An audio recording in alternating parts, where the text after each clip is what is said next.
crowd would be.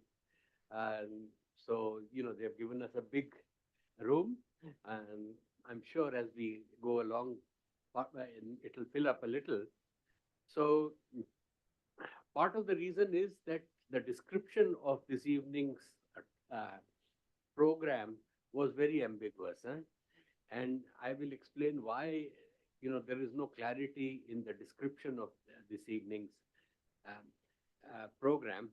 Uh, that is because and the center has started some in different sort of areas. They have started these sectoral policy groups. And so, there is something for journalism, something for political science, which I think is a welcome initiative. And this is the economics policy group. I would like to, have a much broader spread of topics. But what we have, I mean, I'm trying not to uh, have numbers at the expense of quality.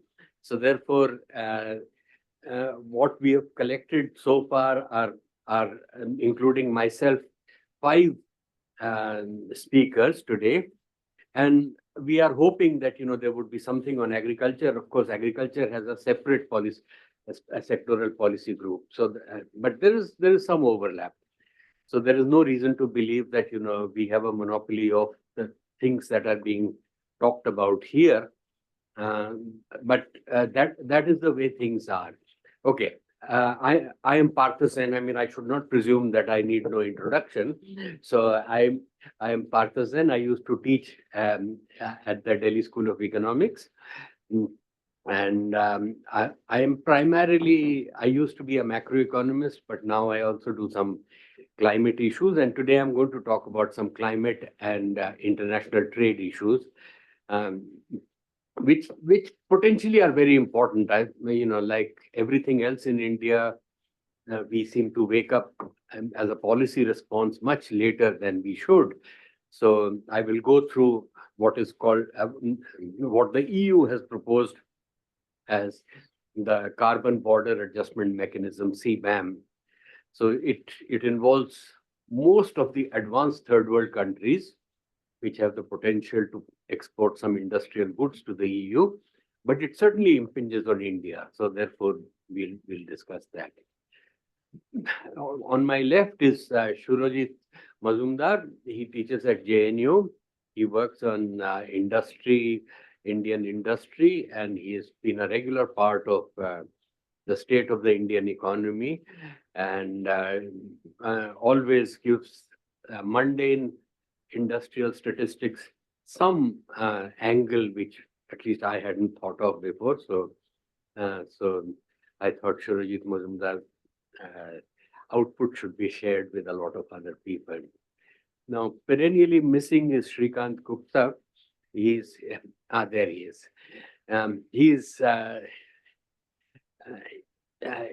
He's an environmental economist. He was my colleague at the Delhi School of Economics. And in some sense, I think in terms of formal training as an environmental economist, he's quite unique in India. I mean, there are others. I'm not saying that he's the only one, but he's been on the IPCC and the climate change panel, and so he comes with a good background. And finally, in this panel is present here, and of course there is one person joining remotely, is Zakaria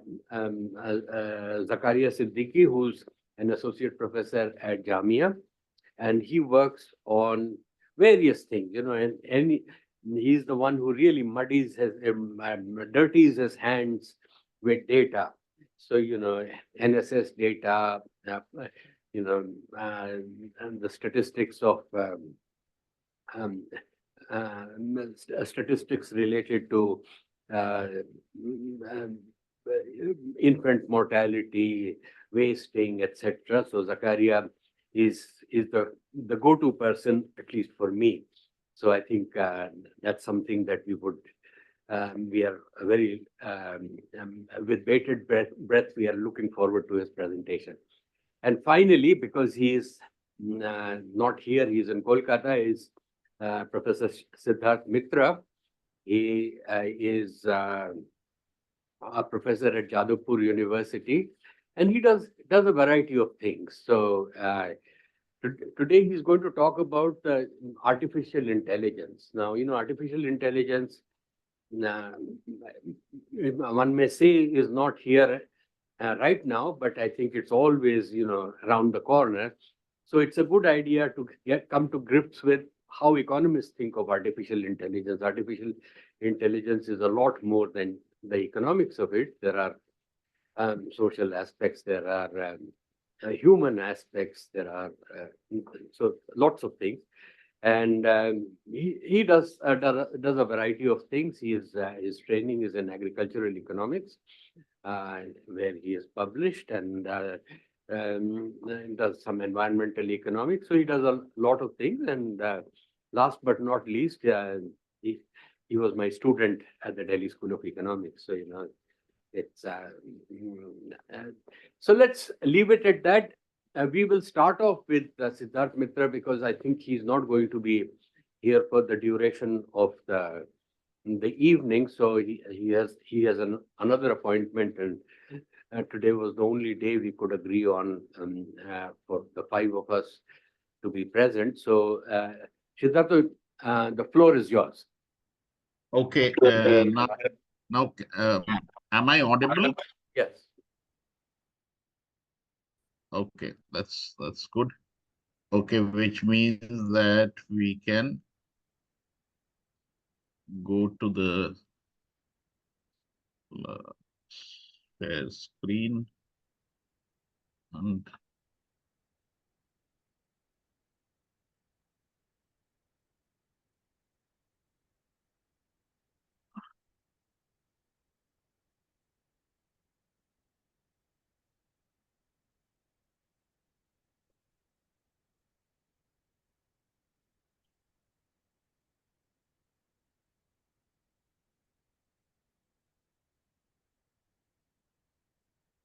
okay, can you see the screen?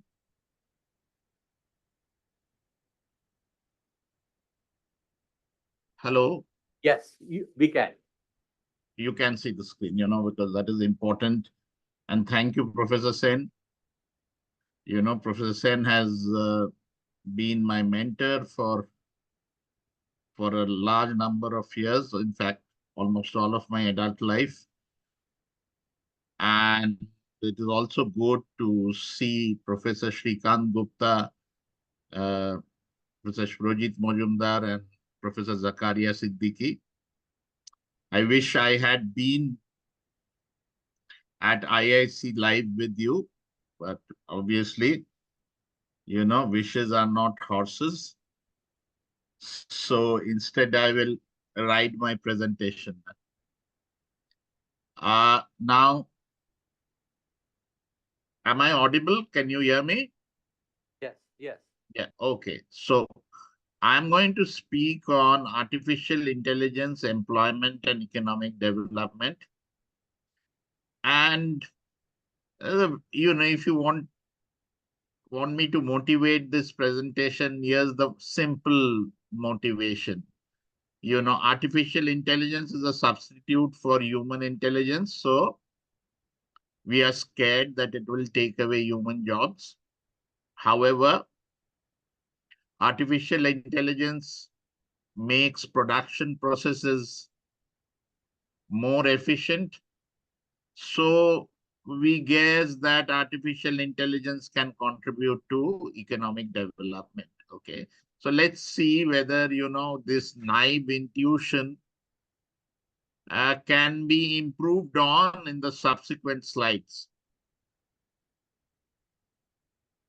Okay, so what is the layout of the presentation? I'm going to leave nothing to the imagination. I'm going to start off with some definitions, artificial intelligence and robots. Then I'm going to examine why we are so bothered about the emergence of artificial intelligence. I'm going to call it AI from now on. Okay. And obviously, AI, some workers fear will take away their jobs, and it'll not only rob them of their incomes, it can impact them psychologically. But I'm going to dwell on these issues at length. Then I'm going to look at how in the real world robots have impacted agriculture, industry, and services. And from the real world, I will go back to the ivory tower and see how economists look at the economic impact of robotization. So I'm going to look at some empirical studies carried out by some very well-known economists on the economic impact of robotization. And finally, I'm going to uh, look at the implications for policy. This is something that I have developed a little bit on my own, and it is there in my book on robotization, entitled Robotization and Economic Development. But these recommendations should be discussed further. So going on to the next slide, what is AI? AI is that faculty of machines which produces human-like capabilities such as calculation and cognition. Okay, AI is associated also with non-human-like capabilities such as satellite imaging or something like that. But AI basically replicates human ability to calculate and to carry out cognition. And robots, if we are to put it very simply, are containers which store AI. Okay. Now, if you look at this definition, then even a calculator will be a robot.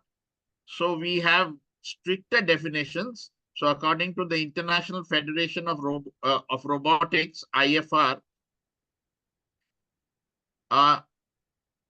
robots are automatically controlled, reprogrammable, and multi-purpose machines. That is, robots can be programmed to do one job and then programmed again to do another. That is why they are multi-purpose machines. A popular classification of robots is into industry robots and service robots. What are industry robots? Just like humans use limbs to undertake various tasks in manufacture, such as welding, painting, and assembly, industry robots too have, things like limbs which enable them to do the same tasks. Apart from industry robots, we also have service robots which perform the task of assisting humans, such as bank tellers, a provider of customer service on shop floors, etc. Okay.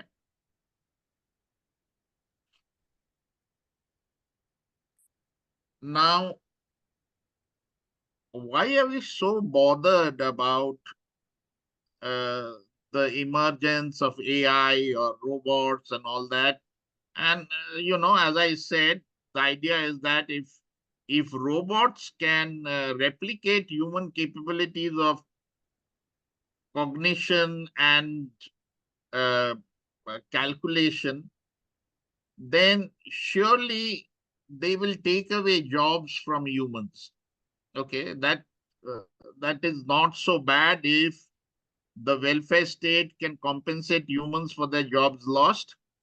But we also have to take into account the psychological impact of jobs lost, and there's some literature according to on this topic, that work provides us time structure, identity, and a sense of purpose. In a sense that if I go to work, I have a timetable in front of me, and I get a sense of achievement in sticking to the timetable. It provides me also with a sense of identity. So if I'm a professor, I identify with the uh, the whole notion of being a professor, and in edifying a lot of people. So work provides us with time structure, identity, and a sense of purpose, and is a source of rewarding interactions with others. You also meet a large number of people at the workplace. So therefore, if these jobs go away, then unemployment results in anxiety and depression. And there are a lot of, you know, um, published works which have looked at these relationships. So merely compensating people for their jobs lost in a monetary sense is not enough, because unemployment can result in anxiety and depression. So we have to do something about re-employing humans if they lose their jobs to AI. That is the point I wish to make.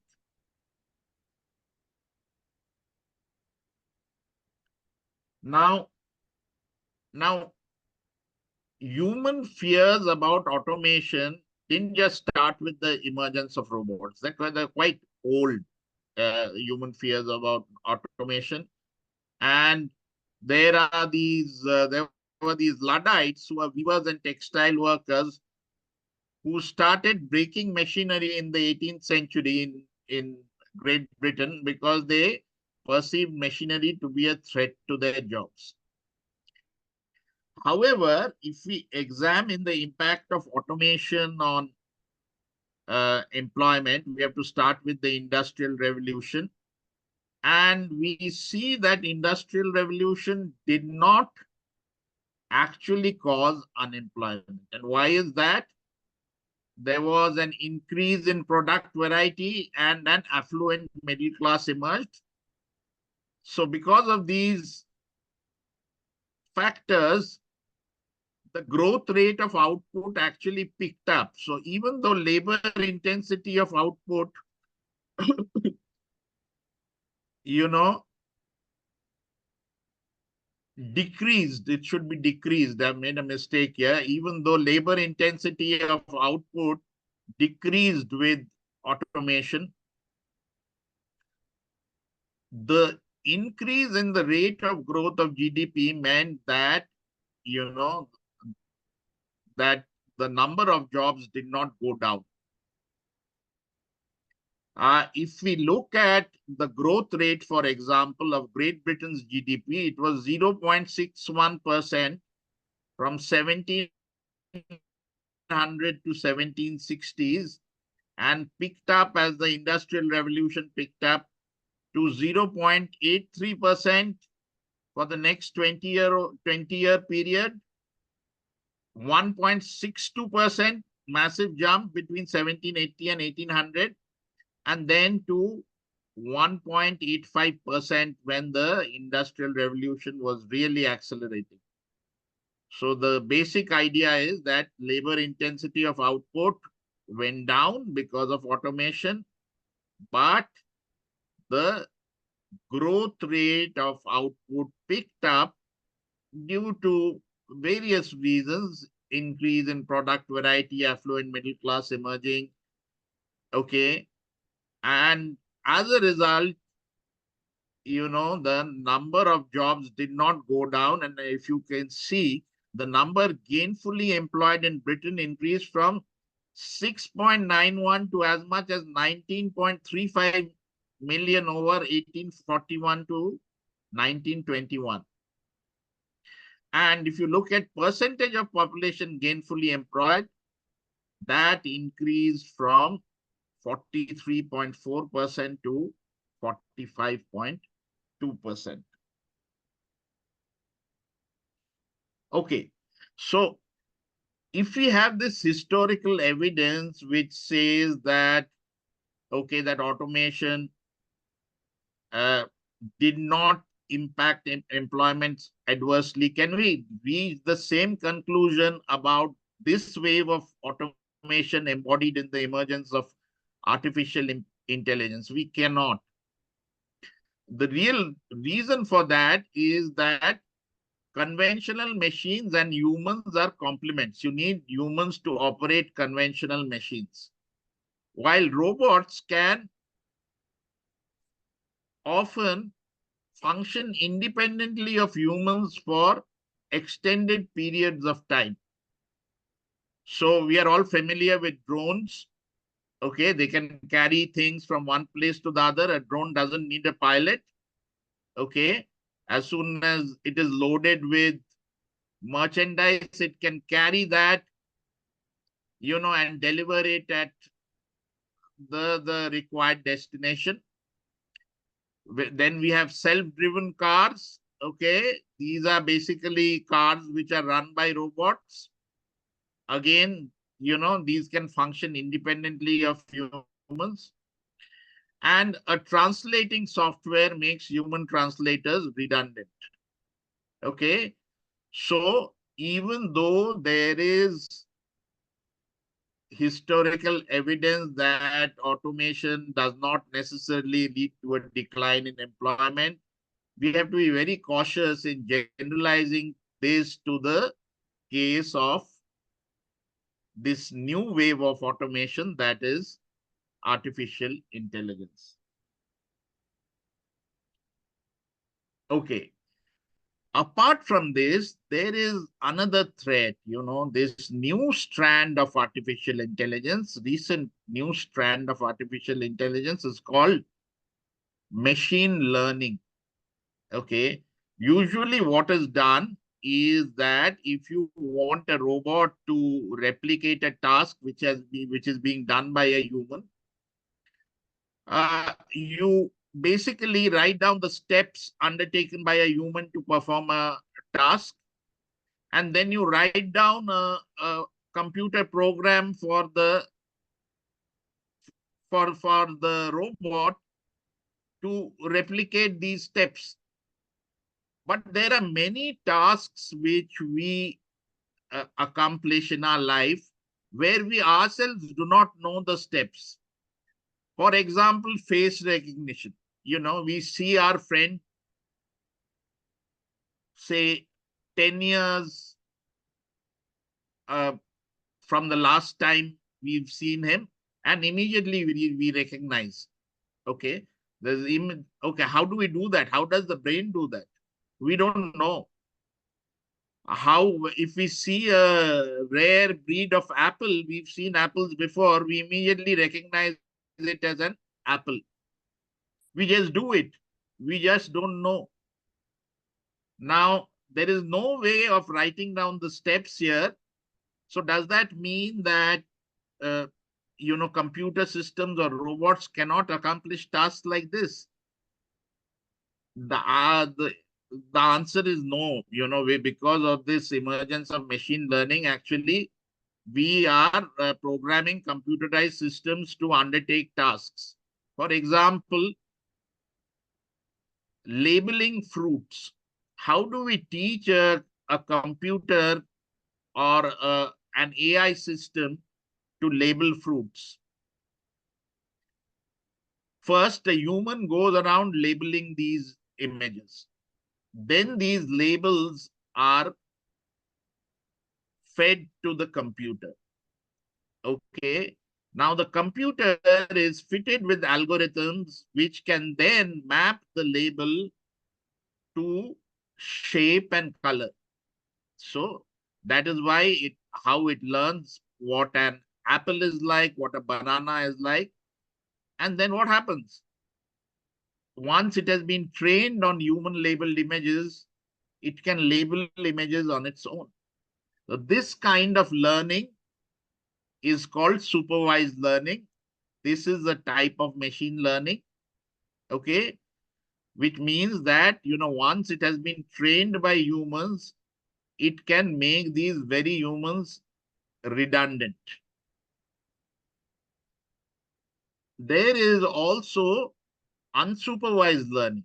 okay, where the a computerized system or the AI system is given uh, a lot of raw data as basically asked to do something intelligent on its own. So, for example, suppose it's given a lot of flat addresses. What will the computer do? It will arrange the addresses according to location and present it to you. Okay. This might be very useful if somebody is trying to rent a property, for example. Okay. So you have these websites where, possible uh, addresses for renting are listed by area. These are probably not done by humans. These are done by AI systems. And then there is a reinforcement learning. Okay, suppose you want to teach a robot to drive a car. So first you ask him to control the video simulation of a moving car. Now, in the video simulation, if it goes onto the footpath, it gets negative points. If it bangs into another car, it gets negative points. If it doesn't bang into anything and reaches the finish line, it gets positive points. So this is how you teach a computer system or a robot to drive a car, and this is known as reinforcement learning. Positive actions are reinforced by positive rewards. Negative actions are discouraged through negative rewards, or you can call them punishments. Okay. Uh, by the way, reinforcement learning is how, parents train their children also. Okay. Or how we train ourselves. We do something and then we fall flat on our faces, and then we know that this is not the right thing to do, so we amend our actions.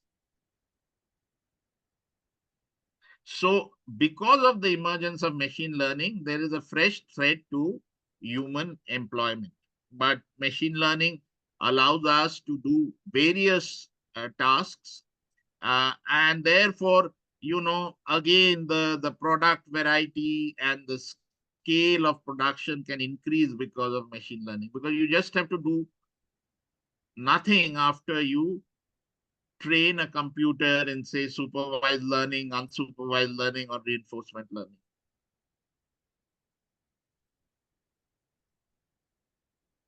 Okay, so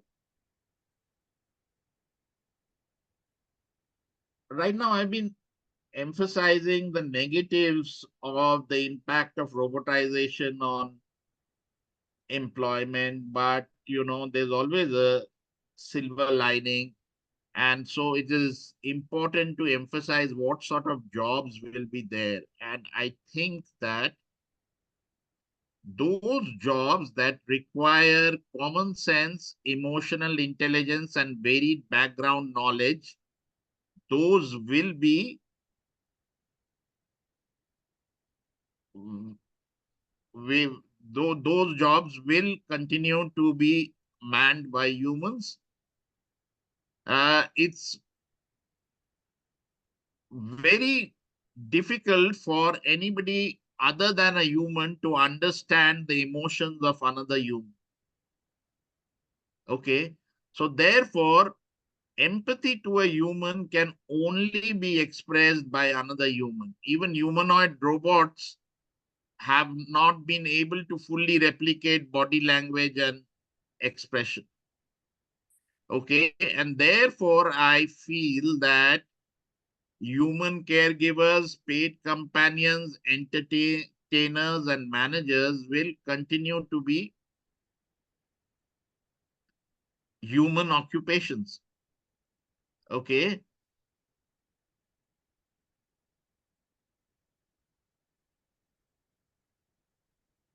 So here I've got some statistics of the extent of human fears about robotization.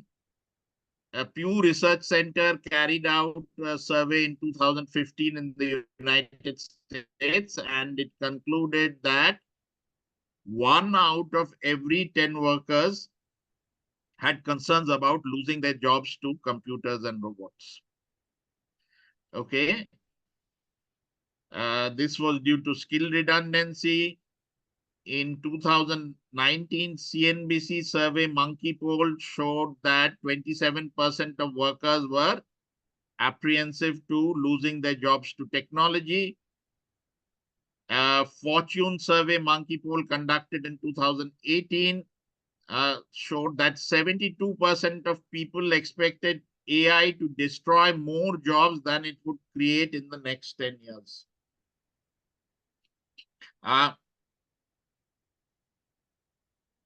Okay, now, however, I feel that there are some ways in which robots can contribute to an increase in employment. And obviously, entrepreneurs will employ robots only if they make production processes more efficient, and this would lower costs and prices. And this would increase purchasing power. Therefore, output would increase. Output would have a favorable impact on employment. And then there are these positive linkages. For example, robotized manufacture of smartphones is going to enhance smartphone ownership, because robotized manufacture would decrease prices of smartphones, and that would lead to greater consumption and business activity. How am I doing as far as time is concerned? It's okay. Okay. Okay, so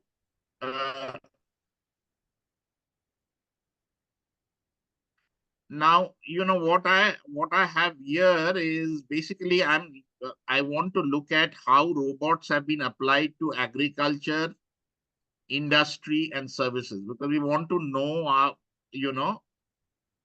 how robotization can impact economic development positively. So in developed countries, it has been found that robotic arms are more efficient than humans in doing the following: fruits, okay, wheat picking, pruning of vines, etc. Okay, so these robots can do these tasks fairly efficiently, and AI is also being used to examine the needs of plants and look at the needs of the soil and administer inputs such as fertilizer, taking plants. Okay, this is very important, because if a human did that, he would not be able to find out how much these needs varied across plants. Okay, so, as a result, IFPRI and other think tanks have said that AI can increase yield by as much as 67% and reduce cost of cultivation. Okay, which means that we'd have more agricultural output and cheaper, and this would stimulate poverty alleviation and improvement of living standards. Okay, now, in developing countries such as India, small farm size is obviously an impediment to employing robots, because, if there are firms renting out robots, they won't find it economical to, say, rent out a robotized tractor for 45 minutes or a small plot. However, we see that in many developing countries, practices such as contract farming are being legitimized, and there might be a tendency to consolidate farms. Now we look at the application of robots to industries. If you look at the entrepreneur, if he has a task on hand, he might uh, actually want to train robots instead of humans if these robots can do a fair job. One is that robots are uniform, so they can be an army of robots can be programmed at one go.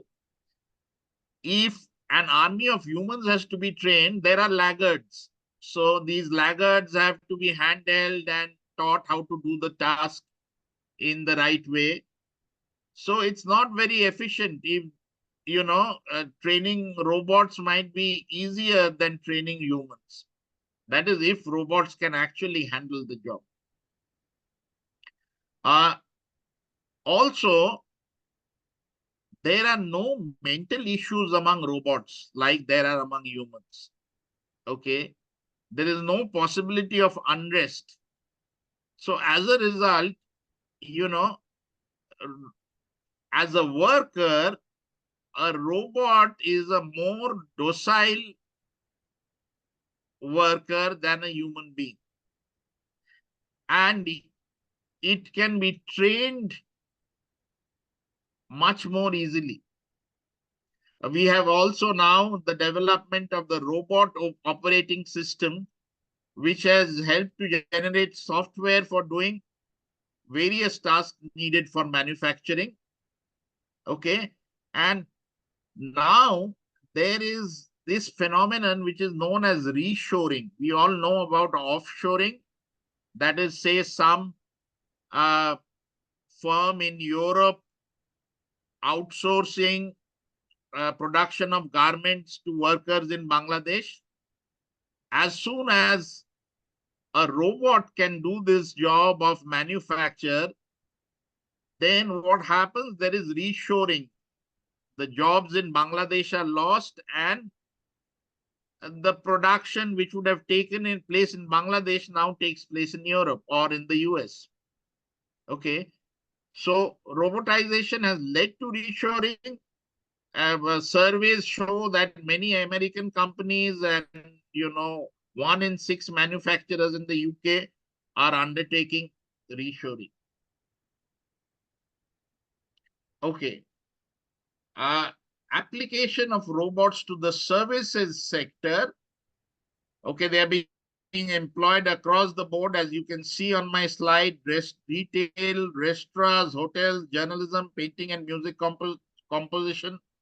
Okay, I don't have the time to elaborate on this, but one thing I will point out is that there is a general trend for AI to reduce working hours. You will see that with AI in many European countries, for example, the length of the work week has decreased. Obviously, leisure time has gone up, and this will boost hospitality and entertainment industries and the human employment therein. So there is again a silver lining here. And there is another silver lining in the sense that, in Japan, it has been found out that robotic toys can make the elderly take more of an interest in life. Okay. When they take more of an interest in life, they can undertake participation. They can participate in varied activities. Okay. Okay. So, for example, we can think of the elderly whose number is going up, going to centers every day to play games amongst themselves, to learn new skills and all that. And who is going to facilitate those younger humans? So there is a source of employment there. Okay. Now I'm back to the ivory tower and talking about the impact of robotization as captured in economic literature. And, I think Keynes wrote an article, I don't remember the exact title, but it was something about what is going to happen to our grandchildren or something. And Keynes was very optimistic, and he said that technological advancement would lead to a huge increase in standard of living. Was Keynes right? First of all, Keynes seems to assume a well-developed welfare state where those who would be rendered unemployed would be adequately compensated. But if you look at the US data, some of Keynes' predictions have not borne fruit. Hourly wage for men recently graduated from high school dropped by as much as 25% in the US in the period 1979 to 2011. Okay, so maybe Keynes was wrong. Okay, but then we have another person here, Spence, who actually has lived through the computer age. And what Spence is saying is that with computerization, the very many major databases in the world are linked together to form one seamless database. And what happens then? People use knowledge from that seamless database, process that knowledge, and whatever has been processed and added to that knowledge is again returned back to the database. So we have a global pool of knowledge characterized by exponential growth. Okay. Apart from that, Spence also talked about the fact that transaction cost in accessing government services or in purchase and business transactions actually went down as a result of computerization. Okay. And as a result of which, the volume of these transactions went up.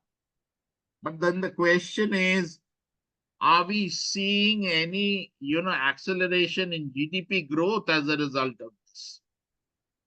And the answer is no. And the reason for this is that though there are tendencies to accelerate GDP growth, there are other tendencies which actually pull down estimates of GDP. And then there are these free goods, for example, music, movies, and documentaries are available on the net now free of cost. Earlier, you had to buy material intensive things with a price tag to avail of music, movies, and documentaries. Okay, and that the fact that these things carried a price tag meant that their value was added to the GDP, and now suddenly their contributions to the GDP have gone down. So this is food for thought. We need to look at this GDP measurement. I mean, does it make any sense to compare GDP now with GDP 30 years back? We'll have to look at that. In regard to the impact of robotization on wages and employment, Asimoglu and Restrepo said that, okay, robotizing industries lose jobs, but then these people who are rendered unemployed go and join, non-robotizing industries. And there, because they flood these non-robotizing industries, the wage goes down. They also talk about the fact that the productivity of human labor increases with the use of robots. So if there is a department in a robotizing firm which is basically manned by humans, their productivity goes up. There is some tendency for employment to be boosted as a result. However, in the study, I'm not going to go into, their methodology. They say that if we take both positive and negative effects into account, 3 workers lose their jobs to every robot.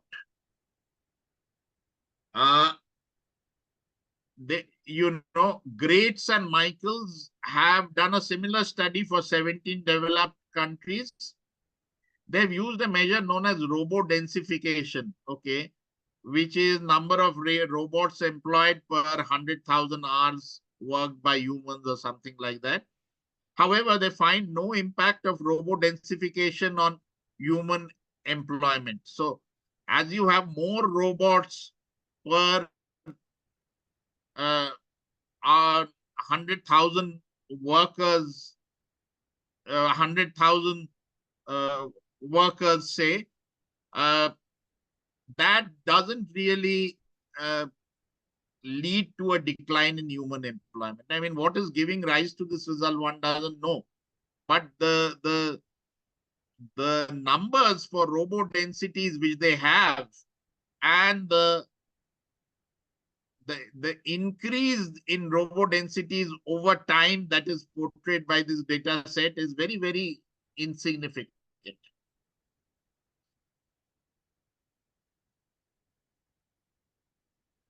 Okay, now we can do some,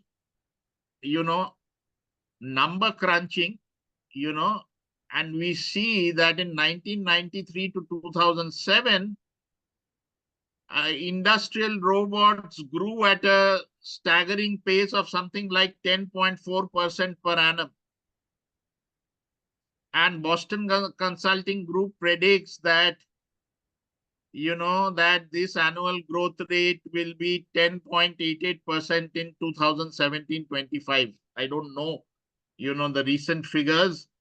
Obviously, this period, 2017 to 2025 is coming to an end. So, but, if you look at these figures, then you can say that from 1993 to 2025, the number of industrial robots have grown at around 10.5% per annum. And growth rates of human employment the world over, obviously what will happen is that there will be unemployment unless there are other tendencies emerging in the economy. For example, I talked about, human caregiving becoming a more of a major occupation, or reduction in the working week giving rise to a, a boom in the hospitality and entertainment sector. Okay, these things might happen, and as a result, unemployment might not really go up. Okay, now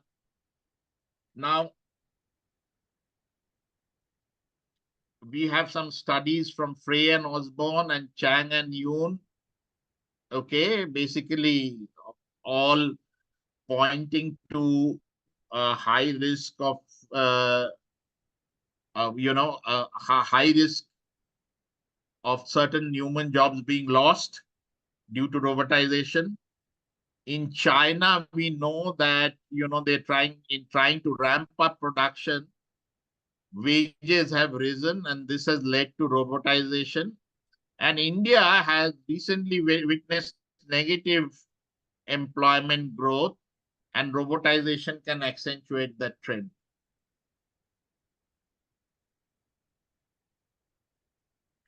Okay, so we are here. We are in the last slide. I didn't quite realize that actually I'd come to the last slide. But here is a little bit of some policy recommendations I have here.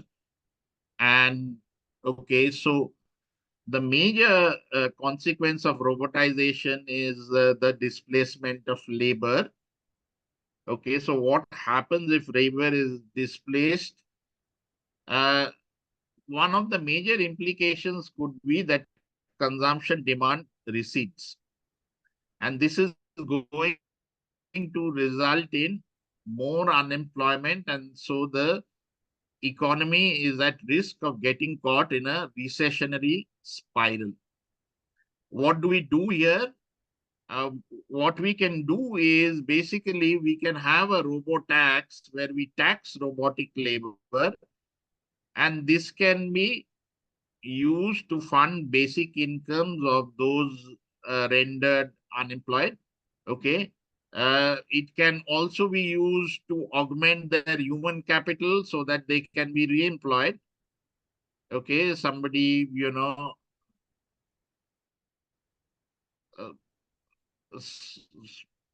say a software engineer who has been displaced by robotization might need to be trained in some other job. Okay. So tax revenue can be used to fund basic incomes, can be used to augment human capital. It can be used to also fund investment in financial capital. Now, in a sense, possessing a human capital nowadays is becoming much more risky than possessing financial capital, because there is a risk of one's human capital being outdated, becoming obsolete. And so there is a case for using robo-tax revenue to not only provide basic incomes, but also to fund investment in financial capital along with augmenting human capital.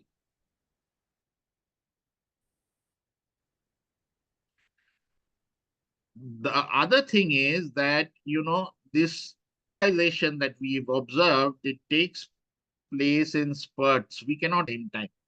If a lot many sectors robotize at the same time, there can be a huge recession because lots of people will be thrown out of their jobs.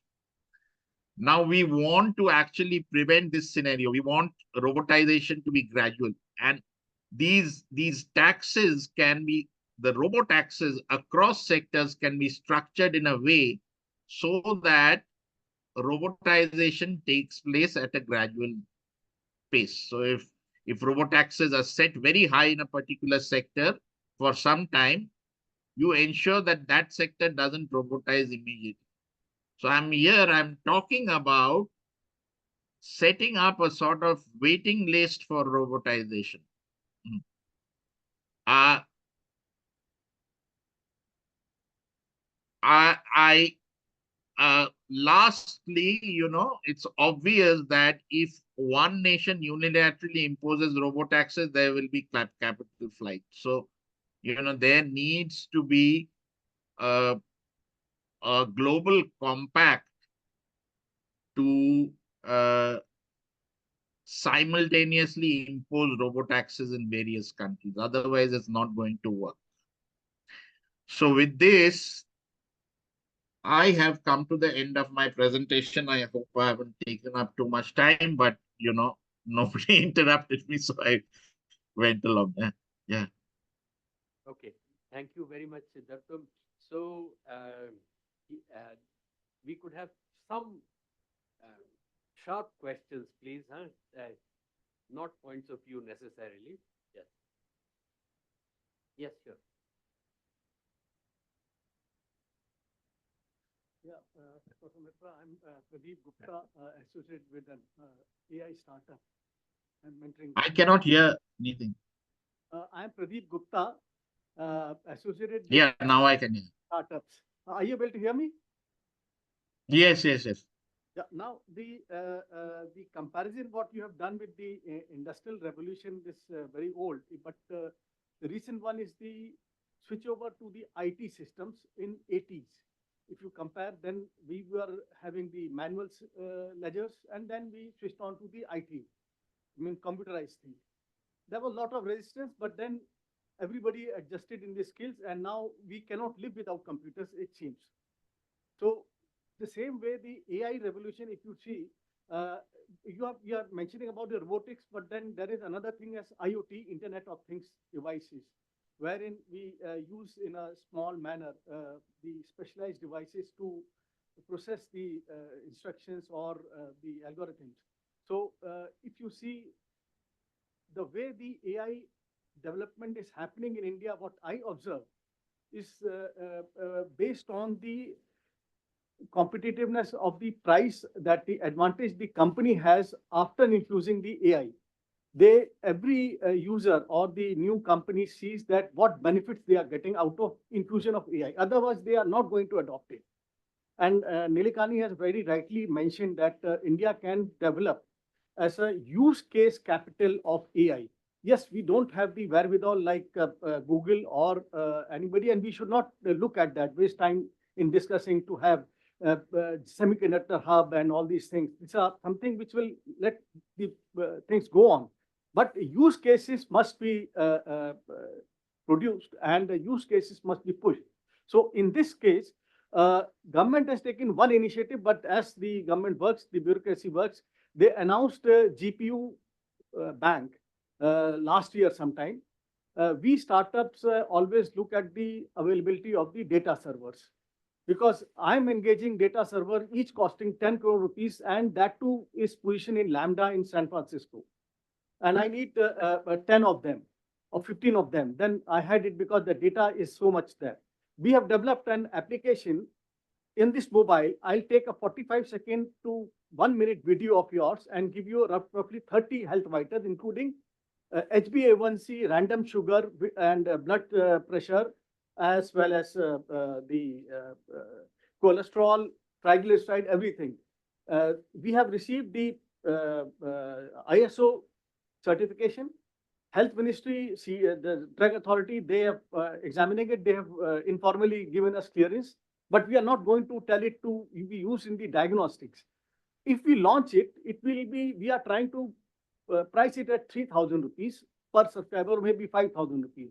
As many times he will take. Yesterday, I went to take my HbA1c. Okay.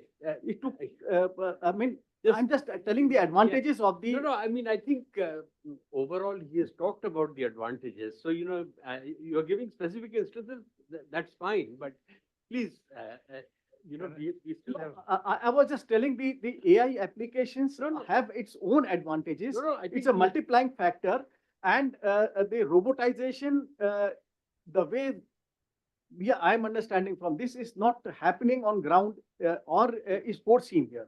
In India or even in US, China has done it for some period that they have used autonomous trucks, but that is under trial only. Absolutely, I think if you have listened to Professor Mitra carefully, I think it's he has emphasized the positive aspects of another, sir, is the Data Privacy Act, and we are getting the guardrails for that. Yeah. So anybody cannot use the personal data like that, anything. Yeah, sure. There are so much of guardrails will be there that once I take your data, after declaring that I use for this purpose, I cannot use for any other purpose, including the political parties. If they ask you to give petitions, they cannot use it for campaign material for you. You can fine them. The maximum fine is 250 crore rupees. So, thank you. I think that's a well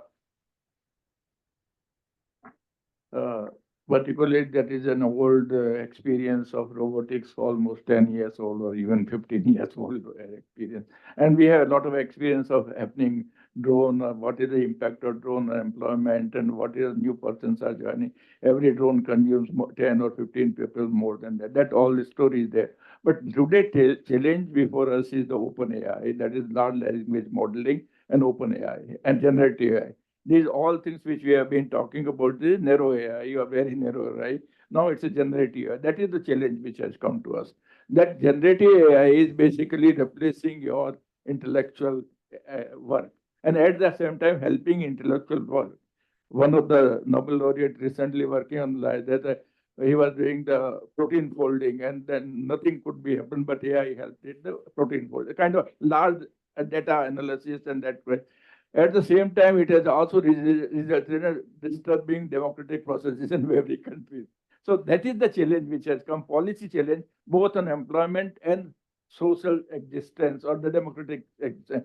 I think we have to address, employment would be there, but we have to sometime address. I'm glad that you have looked into robotics implications and etc. But things have changed, and that is influencing very much. Generative AI is much beyond robotics, other thing. That implications we have to study and find out. That will be very helpful. But the large language modeling is really posing challenge world over, and that is where the issues are there. At the same time, helping. And but I have somebody garbage in, garbage out, all this, because it takes a lot of data in this, and data may be a problem. Then algorithm is a problem. Biases are generated through algorithm, and economic analysis might be affected by biases. That should be done. I think that's very good. You have worked on the robotics, but we have no launch on the open AI and large language modeling, which is a day of the today's days problem. Thank you. Shreekant, you had something? Not really. I just think that the gentleman said a lot of it. So I think there is almost an existential challenge of that AI is posing to us. And in fact, as you know, there was a letter signed by experts in this field who actually urged caution and to go slow. So it of course depends on whether you look at the half empty or half full.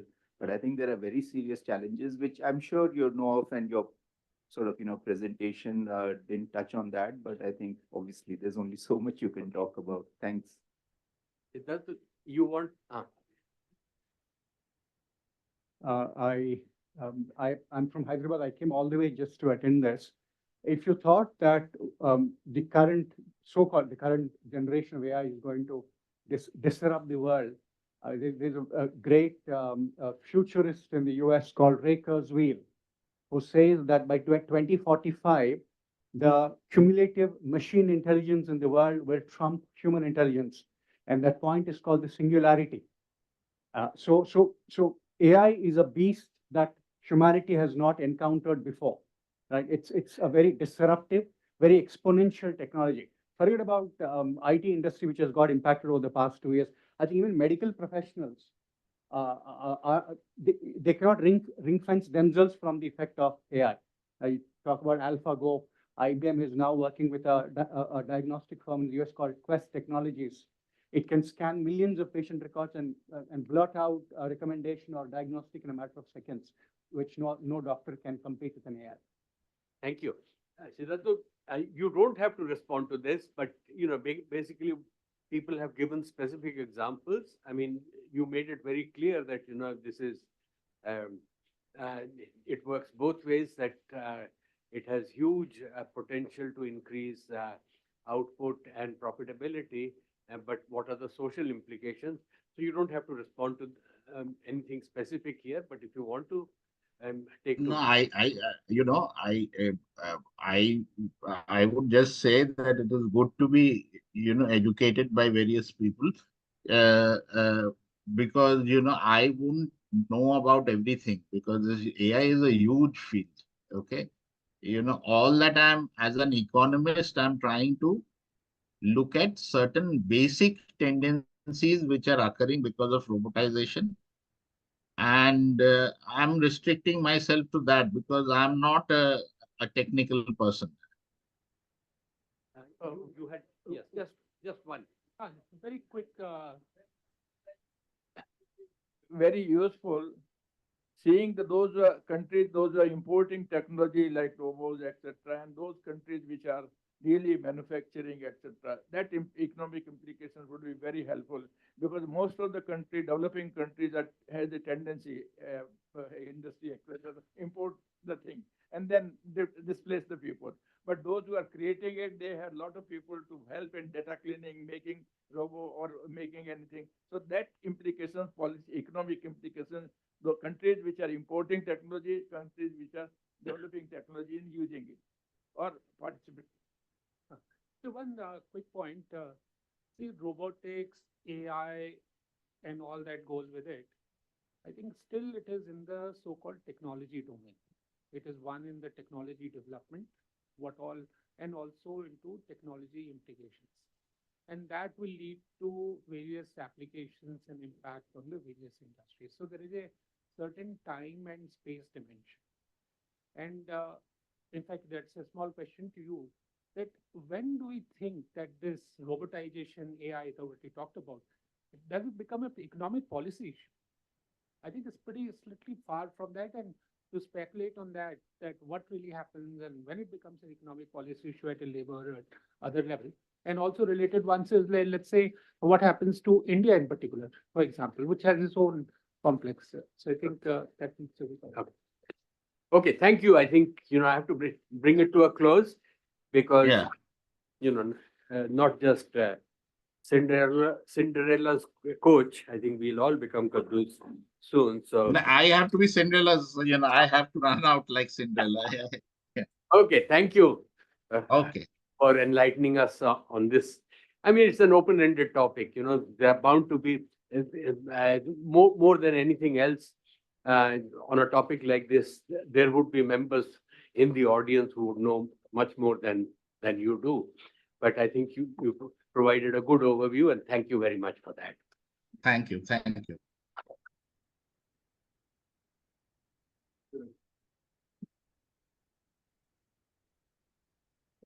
Thank you. So, Partha in his introductory remarks referred to mundane industrial statistics, and I think the mundane nature of my contribution today has probably been enhanced by what has preceded it, which is discussing things about what's really could happen in the future. Mine is going to be more dealing with the question of what has happened so far and what does it kind of imply. So the title I have given my presentation is The Paradox of Indian Industrialization, and paradox in quotes. And the paradox that I wish to highlight through my presentation has two related but different dimensions to it. One is that the somewhat exceptional situation of India amongst the world's major economies, a major economy with a major industrial sector, one of the largest industrial sectors you can find when you compare across countries, and yet an exception in the sense that it has never industrialized and doesn't even appear to be heading in that direction. And the second paradox, in a sense, is that the more conspicuous this absence has become over time, the less it appears to be recognized or acknowledged in policymaking. In a sense, it is an indictment of policy over a long period of time, but at the same time, policy making simply often refuses to even acknowledge that there's such a reality exists. So those are the two dimensions of the paradox of Indian industrialization that I want to have. And the paradox in quotes, because it's not really that they are beyond explanation, but the question first has to be asked before you can start answering them. Can I have the next one, please? Okay, so the context is, of course, set by the fact that historically industrialization has been seen as something very important in the process of economic development. The Industrial Revolution, the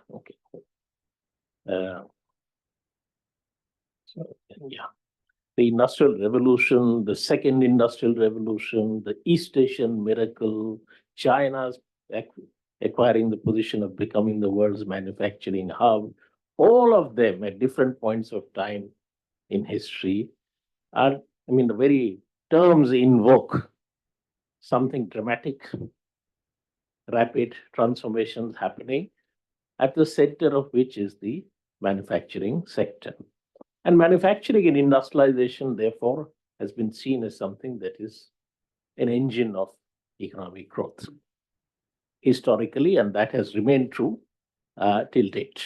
So even today, these are relatively contemporary descriptions of it. They are referring to things which remain valid even today.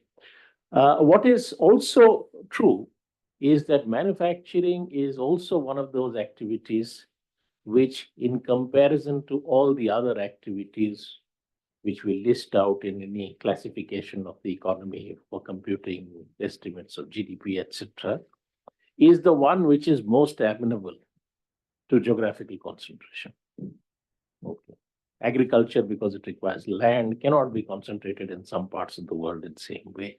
Construction and many services also geographically have to be dispersed in the way the population is dispersed. Many of them are not tradable across countries. Whereas manufacturing is something that is amenable to concentration, it has a tradable characteristic. So it's also been one of the important, that kind of concentration has also been an important aspect of unevenness within the world economy, that regions which came to be the centers where these people are concentrated. So historically, the divergence between very advanced parts of the world and backward parts of the world was also related to industrialization. If there has been any shift or change in that geographical patterns of production, those geographical patterns of production, they have also been related to processes of industrialization. So in that sense, the industrialization becomes an important question for an economy like India. The importance of industrialization is even when industrialization is also accused of being one of the major causes of problems of the environment, climate, etc. Even then, when people are talking about sustainable development and all, industrialization, as you can see, is something that is considered to be still an important part of the process of development, sustainable development, and of addressing the problems of inequality that exist within and among countries. So now, if you look at the Indian position, if you look at, say, India's context today, okay, so we often self-congratulatory terms describe ourselves as one of the world's fastest growing economies today. But in terms of the level of even, say, national income, forget about the question of its distribution, there's still a long distance that India has to go. India made the transition from low income to lower middle income status in the World Bank classification in 2007. And we are still only halfway to the upper middle income stage, as you can see here. And there's still a very, very long way to go before we go to high income status. The kind of growth one would require to acquire high income status by 2047 would be quite phenomenal, actually. So there's still a long distance to go. So amongst the world's countries, India still ranks as amongst the countries which are relatively much lower average income levels. But it's a country with a large industrial sector. Okay, so if you look at these indicators of the size of India's industrial economy, they would appear quite impressive, because there would be very few countries in the world which would have shares in the world total which are higher than these. Okay, so we are the world's second largest producer of cement, now the second largest producer of steel. We are the fourth largest refiner of oil in the world, fourth or fifth position with regard to electricity production and consumption. You look at things like automobiles, also fourth or fifth status in terms of the size of the industry. So we have large sectors in different manufacturing activities when you compare with different countries. But two things to be noted here is that when you look at manufacturing value added, as opposed to simply physical production figures of selected, the share of India in world manufacturing is still less than 3%. Less than 3%. As far as the trade in manufactured products is concerned, under 2%. And of course, we don't export very much, and we tend to import a little bit more than that in terms of our trade. So it's not a major player in the world in terms of providing or selling to the world market, or even buying from the world market of manufacturers. And the other thing to note is, of course, that the question of the size of the Indian population relative to this thing. So amongst the world's countries, of course, there's only one other country which has a comparable population size. Number 3 is way below. So if you look at the size of India's industrial sector relative to the size of its population, so we are second highest producer of cement or of steel, but who's the first? And how far above India is the first? When you look at that figure, it looks very different, the position. So if you look at India's location in terms of its industrialization position, it actually reflects its its relatively low national income status. So if you look at this particular table, for example, you can see that this is cross-section data, but this cross-section data is indicating that as you move from low income to high income, manufacturing's importance in employment and output tends to follow a kind of inverted U shape, that it goes up, and then as you go to higher income status, services become important, it comes down. So this stylized fact about the trajectory of economies, which people like Kuznets, Colin Clark, etc., had highlighted several decades ago, still appears to hold. That is the trajectory that economies tend to follow. And India's position relative to even her other Asian counterparts reflects the fact that it's still a lower middle income economy. And the per capita manufacturing value added position when we look at India's case. So if you look at per capita manufacturing value added, what its level is compared to even other Asian late industrializing economies, not forget about the advanced economies, late industrializing economies, the level of the per capita income and the relative importance of manufacturing in GDP is clearly indicating that this level is not something that you would call reflecting an economy which is industrialized. If you look at the overall structure of the economy, we are often prone to think of India as having skipped industrialization or actually becoming a service economy. But as these figures would show, that in terms of both importance of services in output as well as employment, India is not a service economy. India, as compared to other countries or economies which have much higher levels of per capita manufacturing value added, they are much more service economies than India is. India is still much more of an agrarian economy. That's what you can see in this comparison across countries which industrialized in the 18th and the 19th century to countries which industrialized only in the second half of the 20th century. Okay. Across the board, you can see this particular pattern. And the only countries in which, what you see also is that in India, the fact that it's not so much of a service economy is most explicitly visible when you look at the share of services and employment as opposed to output. Okay. And this is under conditions where India also appears to have a much lower proportion of its population in employment, despite the talk about the demographic dividend, than is true elsewhere. And of course, we are the world leader in terms of the level of informality in employment. Okay. Now, the second kind of aspect that I want to highlight is that, okay, this is the present situation of where India is. But it appears to have been in a similar situation for a long time.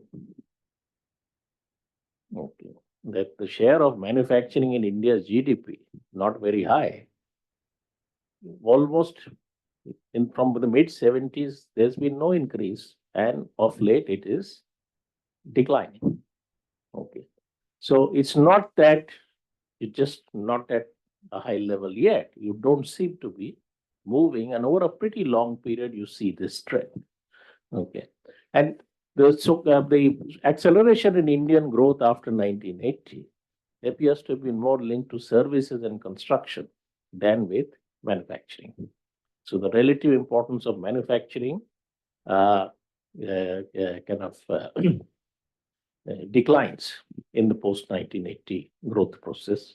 You can see the base of that U is around 1980. Is the ratio of services and construction value added as the ratio of industrial value added, industry excluding construction. So till 1980, growth rate may have been slow, but industry was growing faster. But after 1980, overall growth rate is slower, but industry is growing slower than services and construction. Okay. If you look at the employment story also, you see that the employment share of manufacturing in India, actually this level is almost the same as it existed at the time of Indian independence in 1947. And that's also not something that is going up, and certainly not gone up in the last 30 years. In fact, has also now started showing signs that it is also, in fact, declining. So both in terms of output as well as employment, it doesn't appear that India's is industrializing. The indicators of industrialization are rising share of manufacturing in output and employment. And this is happening even though the manufacturing value added per capita is a long distance away from levels achieved in industrialized economies. If you look at the structure of manufacturing itself, again, you see that almost by the 80s or the maximum by the end of the 1980s, the structural changes in Indian manufacturing from what was a light manufacturing dominated industrial sector, which we inherited from the colonial era, till what we have at the present, almost all of it had happened by the 1980s. And nothing much has changed significantly since then. So it looks like, as far as the industrialization story is concerned, nothing much has been happening for the last 30 years. And the significance of this lies in the fact that this has precisely been the period. So the story of Indian industrialization before liberalization, before globalization, was attributed to, in the popular discourse, to several things: license, permit, Raj, to restrictive trade policies, this, that. All those were the culprits at that point of time. But if you look at this period of globalization and liberalization, this has actually been, at the world level, the period in which the historical concentration of manufacturing production in the countries of the West and Japan, it was eroded in this period, with Asia becoming the major center into which this relocation of the change geography of world production, manufacturing production takes place. So even as late as the beginning of this century, the share of the advanced economies in world manufacturing value added was over 72%. It has come down now to under 44%. The biggest increase has taken place in Asia, with of course China being the leading one. But the point is that India has also participated in that process. India's share in world manufacturing has also gone up, but not as dramatic as China. So in a sense, this adds to the paradox. Now, what this is indicating is that since this has been a period in which global trade in manufacturers has also grown, and most countries of the world have been relatively open to imports, what this is indicating is that in relation to the old industrialized economies of the West and Japan, India's relative competitiveness in some sense improved. Despite opening up, it didn't lose out relative to the West. But it's been a different story when it comes to India's relative competitiveness in comparison to other economies, her own counterparts in the developing world, particularly in Asia, okay, which have led or gone much beyond India in improving that relative competitiveness, and therefore become the major centers to which this new concentration of world manufacturing has headed. What has actually happened in the Indian case is it's not so much the production share of it, India's production is not so much of manufacturing reflected so much this global shift that has taken place, but India's trade has. So instead of the industrialized economies, traditional industrialized economies being the countries with whom India had most of its trade and which accounted for the bulk of India's trade deficit, okay, permanent merchandise trade deficit, that has shifted to Asia and other Asian developing countries.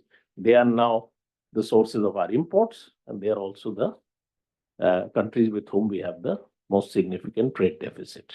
So India's trade has reflected this changed geography of world production rather than much more than production itself has. Now, what this is, of course, indicating is that India does not manage to emerge during this period as any significant location of production for the world market. One of the drivers of that process has, of course, been foreign investment, FDI going and relocating or moving production, taking know-how to new locations where cheaper production would take place. Now, if you look at India's foreign investment flows, it on first sight appears that things seem to be changing. That the pattern of capital flows into India has been undergoing a transformation, where initially bulk of the flows in this century were in the form of portfolio or financial flows. The direct investment part has becoming more and more important in recent times. So this would tend to suggest that something is changing as far as India is concerned, and more FDI is coming to India while less and less of financial. But if you look at this FDI itself, there's nothing much that is changed that you can see in the period in which this has happened. And if you look at the FDI that has come to India post-liberalization, you find that a significant part has come from manufacturing. Okay. And also a significant part has gone into services, of which information and communication, which is basically your IT sector, is an important part.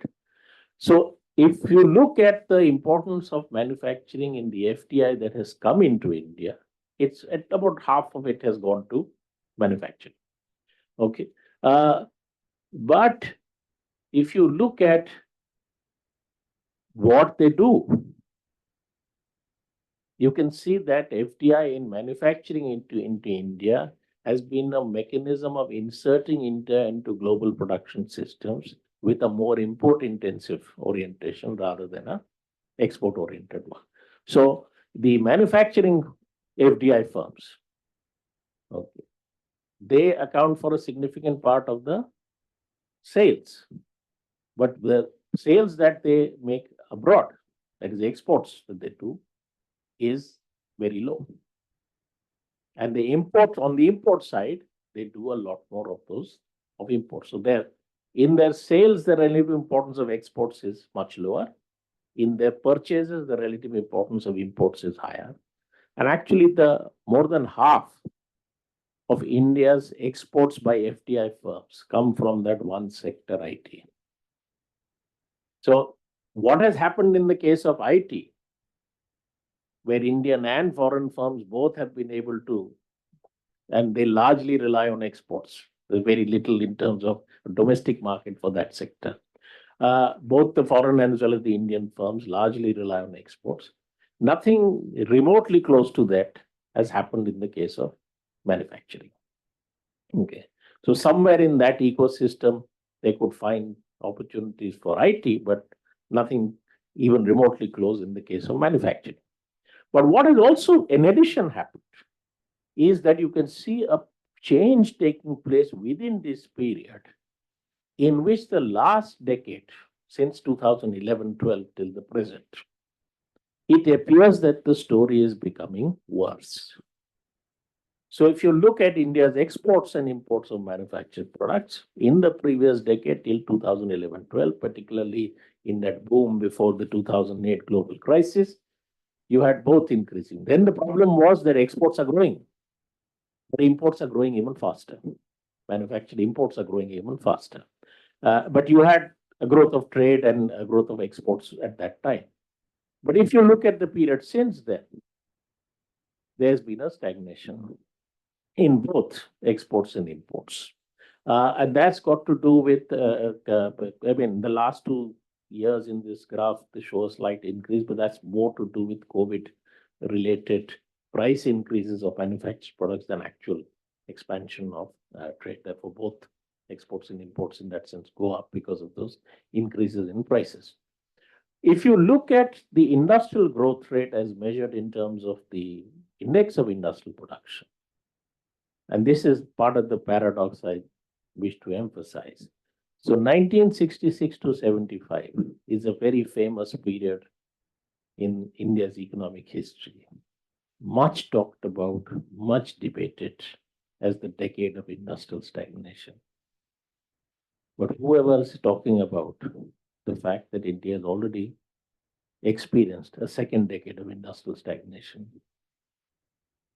almost the same industrial growth rates in since 2011-12 as in that stagnation decade.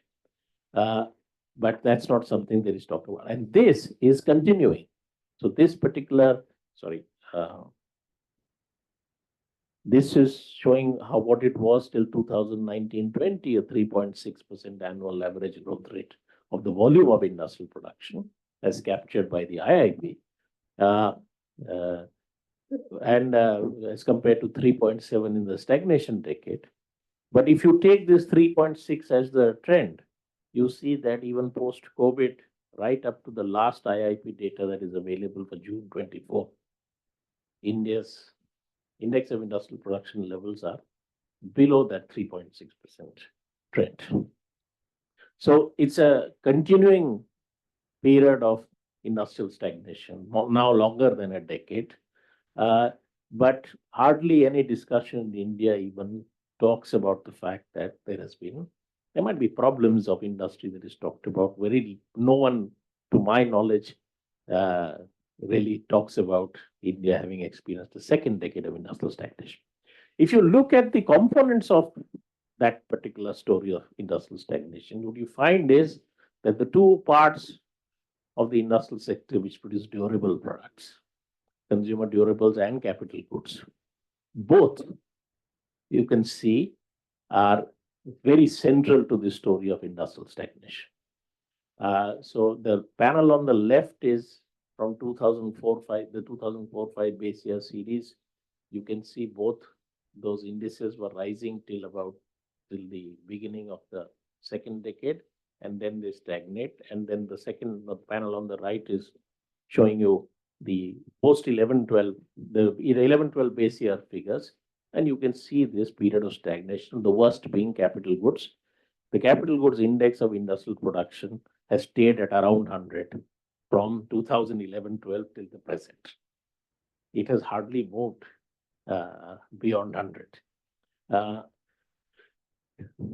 And partly this is reflecting what is happening to investment in general in the Indian economy, stagnation of investment, which is also particularly marked in the manufacturing sector. So you can see here that manufacturing capital formation, this is assuming that the starting year is 100 in the case of the previous decade and this decade. How did the two move? The blue line tells you how manufacturing capital formation moved in between 2001 and 2010, and the second one from 2011 to 2022, the red one. So the red one is showing you that there is a sharp slowing down and a stagnation of capital formation. If you look at even employment, you can see dramatic changes, including in organized manufacturing employment, which in the beginning of this century, after a long period, suddenly you had an increase in manufacturing employment in the organized sector becoming visible, and people talked about the end of jobless growth in India's organized manufacturing. But you can see that in the second decade, there's been, even in absolute terms, the increase in employment is less than what happened in the first year. And if you take into account that part of this is reflecting replacement of unorganized activities in manufacturing, the manufacturing employment itself is actually declined. In absolute terms, there's a decline in the second decade. So if you look at the productivity indicators of that organized sector, even there it is a very shocking story that in the previous decade you had growth of productivity, whereas in this decade, your productivity, even in the organized manufacturing activities, is stagnating. So we were talking about productivity increases and their implications for employment, but here it is that productivity itself is not. Now, one of the important aspects of this story of what is happening to employment and investment, and why the question of slowing down of investment and of employment has such a serious significance, is the fact that what has been happening for over 30 years is that as a reflection of what has been happening to the productivity in manufacturing activities, manufactured products have been becoming relatively cheaper. And this has affected capital goods also. So machinery and equipment relative prices have been declining.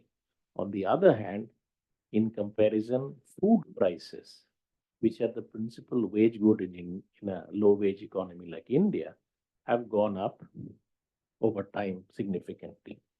As a result of which you have a situation where even if the real wage of workers were to be held completely constant, capital goods are becoming relatively cheaper compared to labor. Okay, so there's a very strong labor substituting tendency that is created by this. And if then you don't even have investment in machinery and equipment taking place at a very rapid rate, then obviously the employment expansion will be very limited. So we are seeing now the most extreme effects of this particular trend in not just Indian manufacturing, but also in employment in general. And the other aspect of what's happening to investment, particularly if you look at private corporate investment, is that the proportion which is expenditure on machinery and equipment is also declining.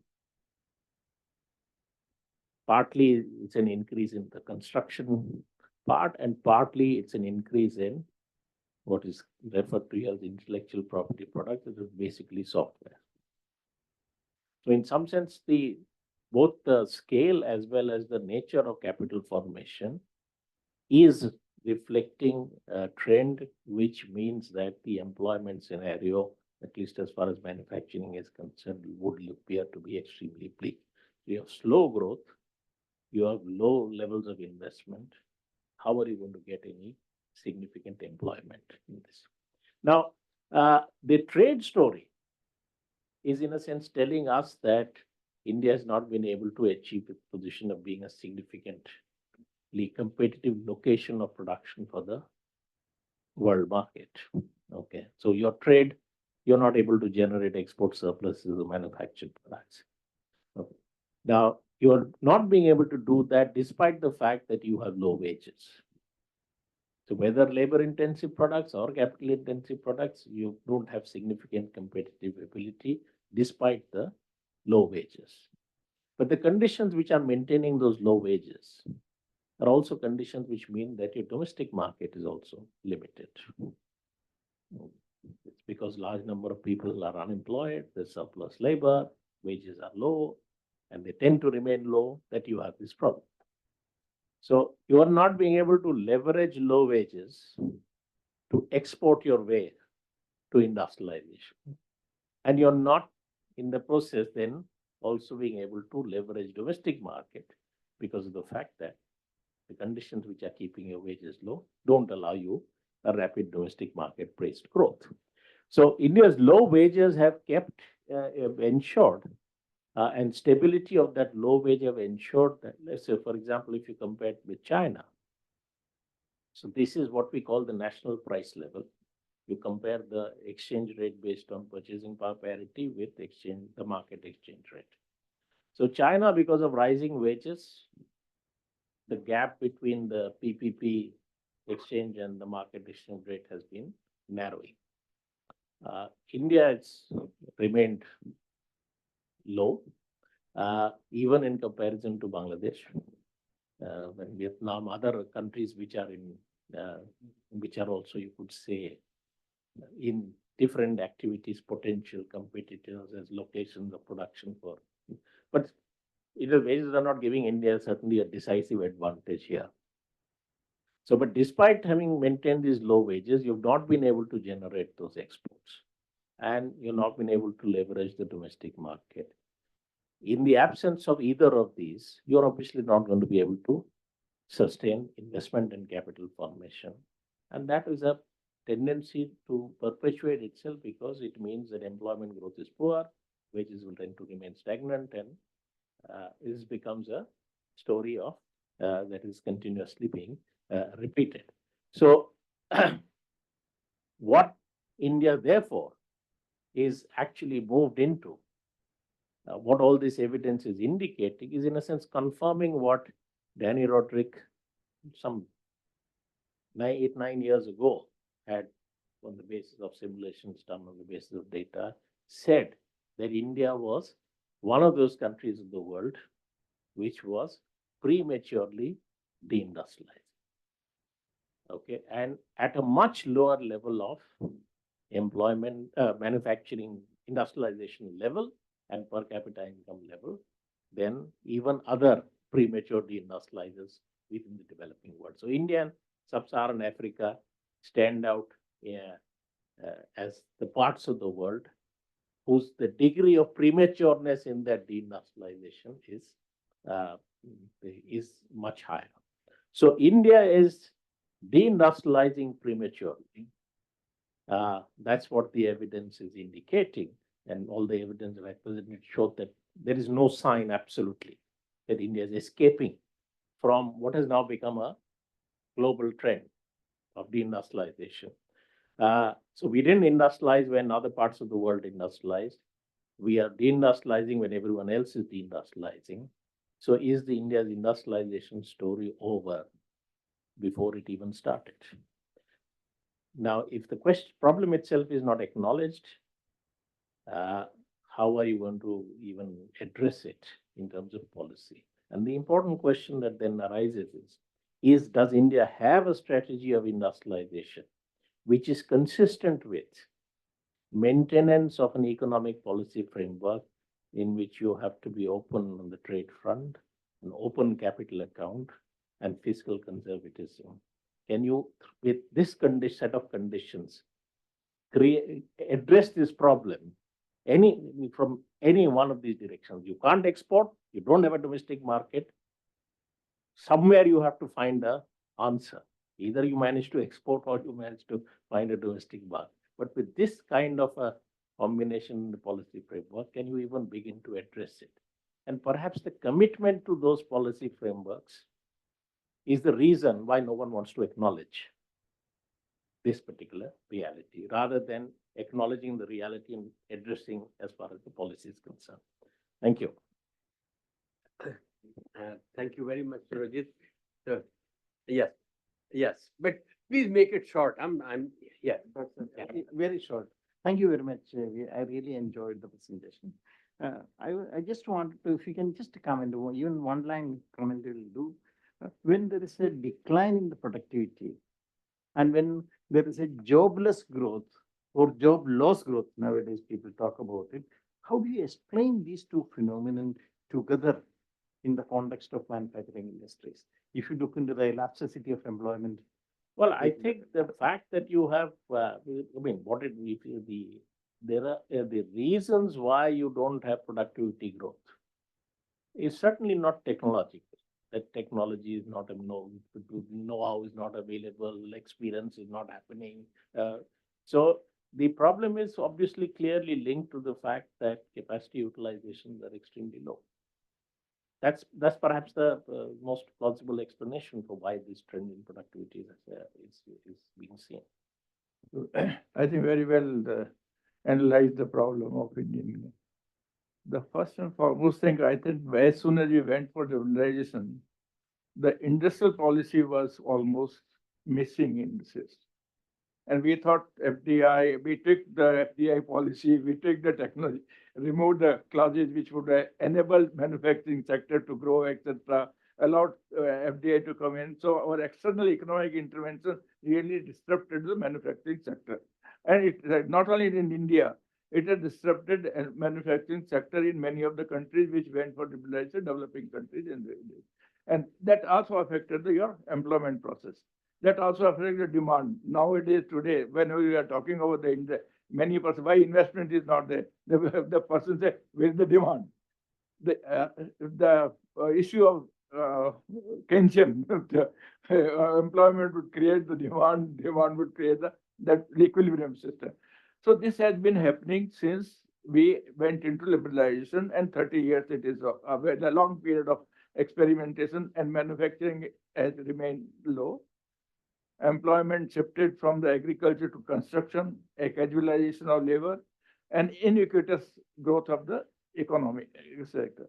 This policy, not only in India, but many of the countries, I recently written an article on this, has really causes havoc in the sector. It cannot lead to the manufacturing development. Because that is where the policy intervention which should have taken place immediately after the liberalization should have been what is our industrial policy and where do we go. And therefore, you find there is a consistent import-export deficit problem. There is a consistent lack of growth. Up to 80s, you find that you went for a lot of industry. In fact, manufacturing of steel and other things, etc. In fact, better Korea, which I visited, we did much better than we before. But after 90s, there has been a completely lack of a real policy in terms of industrialization, industrial manufacturing. And manufacturing leads to secure job, manufacturing leads to multiplier effect. That has been investment. Rest of the construction or any other sector doesn't lead that kind of multiplier effect. And therefore, there's a problem of unemployment, problem of lack of demand problem. And we don't expect any growth in next 5 years, this year, with this system. I fully agree with you. You know, for a long time, I've been saying that although India geographically is located in Asia, but its economy is like Latin America. So, you know, maybe we opened up the capital account too much. So anyway, let's leave it at that. So thank you very much. Worst scenario is your FDI has gone down terribly, almost half of what was there. And only Bangladesh got the FDI this year, not any other country. That's very another problem. It's probably So true that what my, you're seeing as FDI my is not submission is that FDI. too much emphasis on lack of policy, too much emphasis on depending on the external economic intervention to help you grow, and that has led to less demand. China might also face some problem because 45% of the Chinese people run casual contract law, whereas in America it is almost 10 or 15% are non-secured jobs. So that's a problem.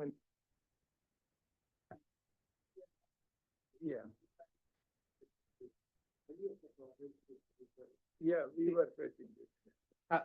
I specialize in corporate strategy.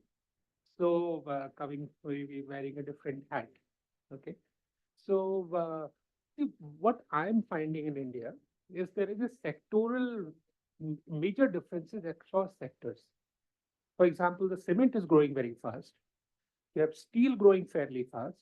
And what I call as a bellwether industry, that is automobile, is growing very fast. So in fact, in passenger vehicles, for a while, we were the second largest for 1 year period. But overall, we are about third largest passenger vehicles. So if you look at, and automobile is a bellwether sector because it has a lot of forward and backward linkages and all. So at an aggregate level, maybe the picture which you talk about is a pretty dismal picture. But if you look at the sectoral picture, there is a massive differences between. So are we looking at some kind of a global division of labor happening? That there is these 3, 4, 5, 6 sectors, India is leading the front and very high growth rates. And of course, we have the whole software and information technology and services sector, where India is definitely at the forefront. So we are looking at not, so rather than looking at, the point I'm making is rather than looking at manufacturing as whole, maybe a sectoral picture will be saying something very different. And that's where the construction, that's where the capital goods I think he addressed some of that, if you look at steel and cement, for instance, we may be world's number one and number two, but yeah, but, I would say that whatever you are saying is only adding to the paradox element I was talking about. True. Okay. But you cannot explain it in terms of a division of labor, because the division of, a certain division of labor taking shape has also been the basis for industrialization. And at least in some sectors, you would say that you would have large quantum of exports. You are importing some things which others are producing, but you are exporting large amounts of where you are specialized. That's not happening. No, let's say pharma. See, the pharmaceutical, pharma, particularly the formulation side, India is the largest producer now. The API side, China, they're importing. So there is a disaggregation again. The value chains have broken down there. So that is one. And automobiles is one sector. I think, you are right to flag those things which probably need a little more looking into, but, from the outside, what India needs is labor-intensive industrialization. And none of the examples you've given actually. No, in fact, I'll give you a strong examples favoring me, what you said. See, I interacted very closely with Bharat Forge. It's it's the largest forging company in India. And even at a global level, it's among the top 10 or 15. Okay. And Baba Kalyani actually told me that, see, I was working, we were talking about strategy and all those. He said, actually, I moved from labor intensive to capital intensive in 2000 with huge capital investments in Pune. So actually switch this strategy. So the labor intensive part is, we have completely missed the game altogether. That fact is there. Thank you. I think we'll have to leave it at that. Shreekant, you are on next. Huh?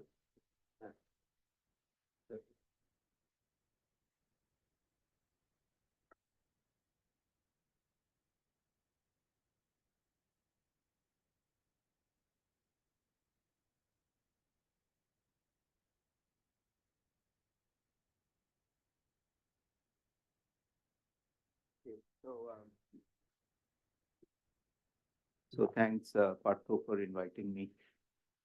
Soon it'll become Karthik calling Karthik with just the four of us. This is a change in gears because we've heard all these talks about AI and industry.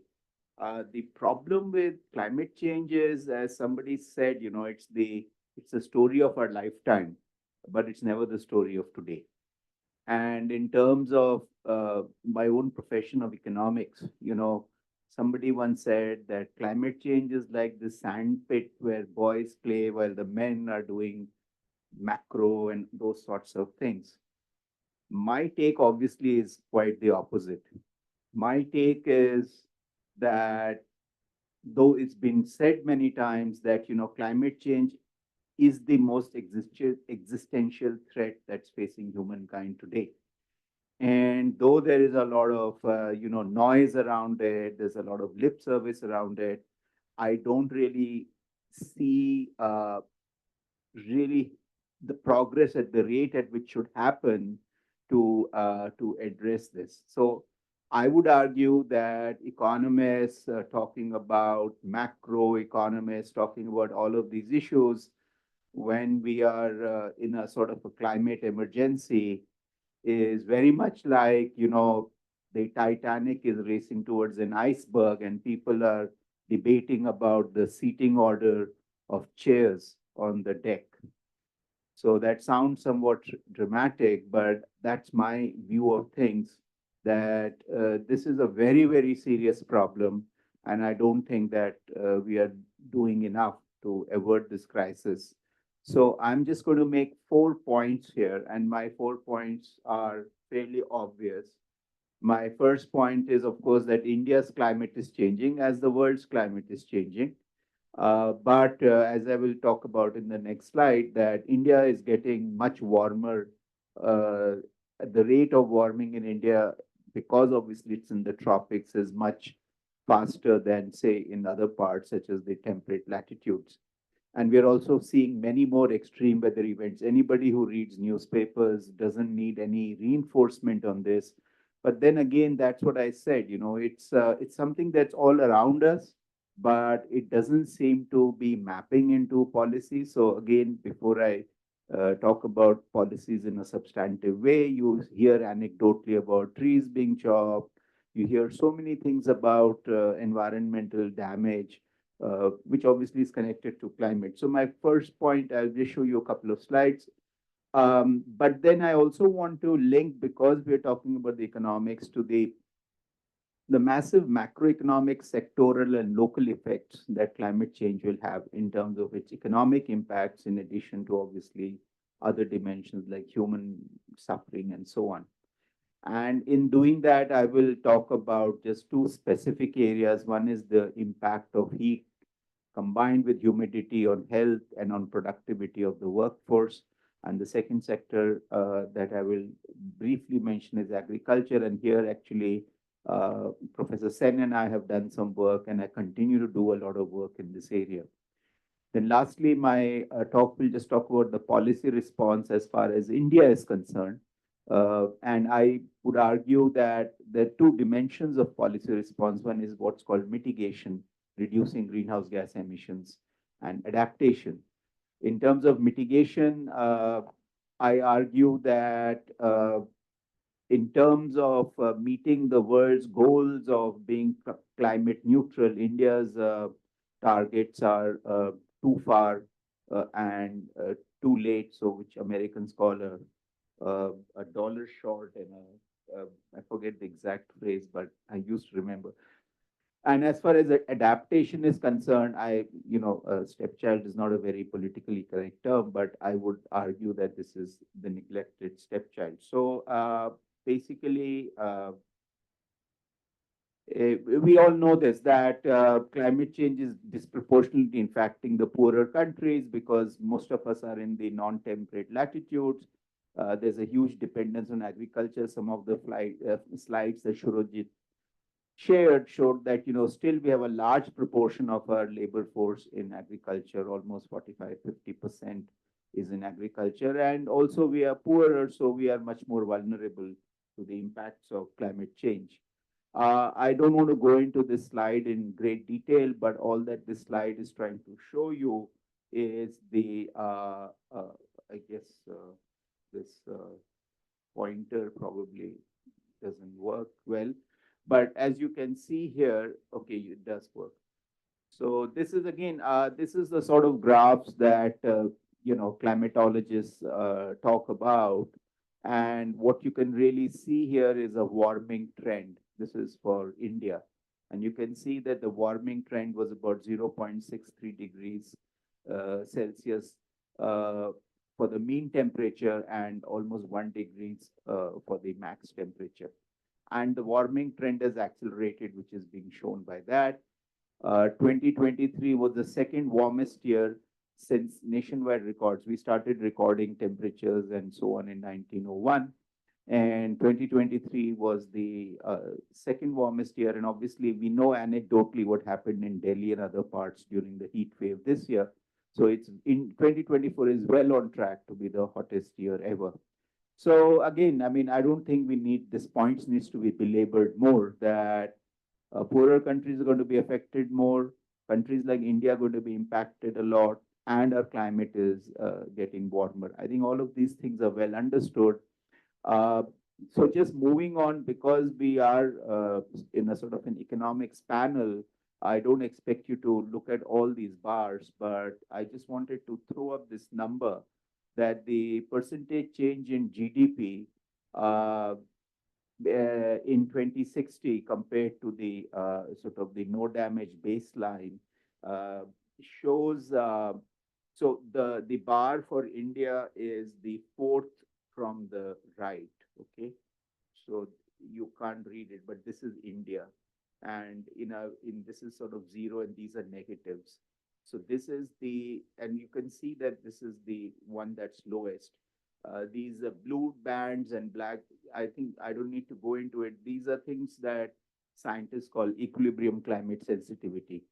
The big sort of the question in climate science is called the ECS, which is essentially like an elasticity. If you double CO2 concentrations what is going to happen to temperature? There's still considerable uncertainty around that, and that's reflected in those bands, those blue bands, and then those whiskers you see. But if you just focus on the central estimate, which is uh,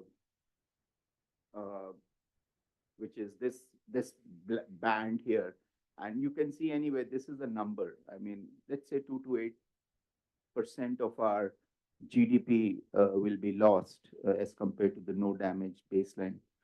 Now, the point is, yes, so I'm sort of piling on more gloom to what we have just heard, in the sense that you are going to have these massive macroeconomic losses, at least in a sort of a sense where you may not be doing much. So it's a kind of a business as usual kind of idea.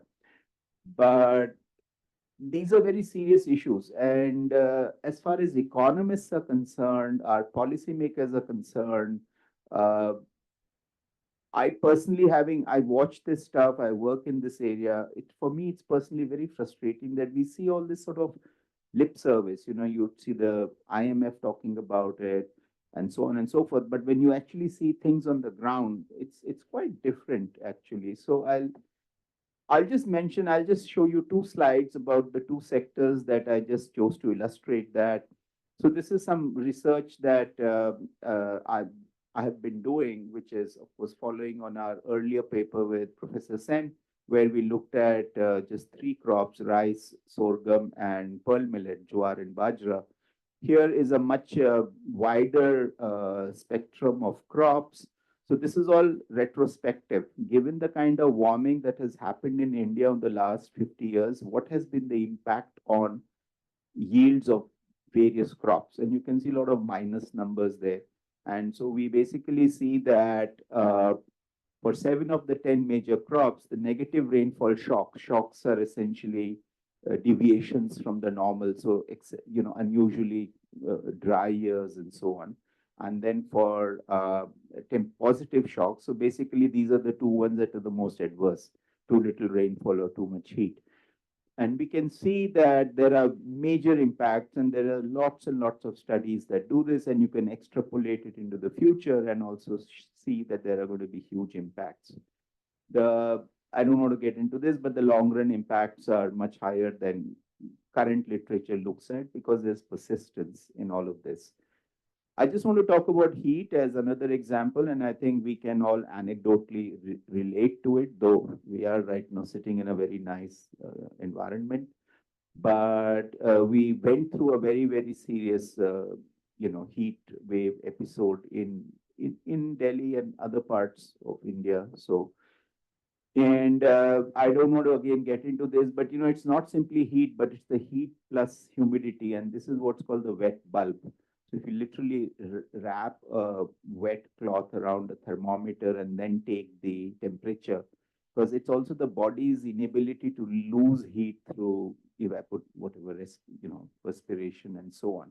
So there is some data on what the impact of heat is. So for example, right now, about in 2017, heat exposed work like construction, agriculture, the informal sector, the heat exposed work produced 50% of our GDP and employed about 75% of our workforce.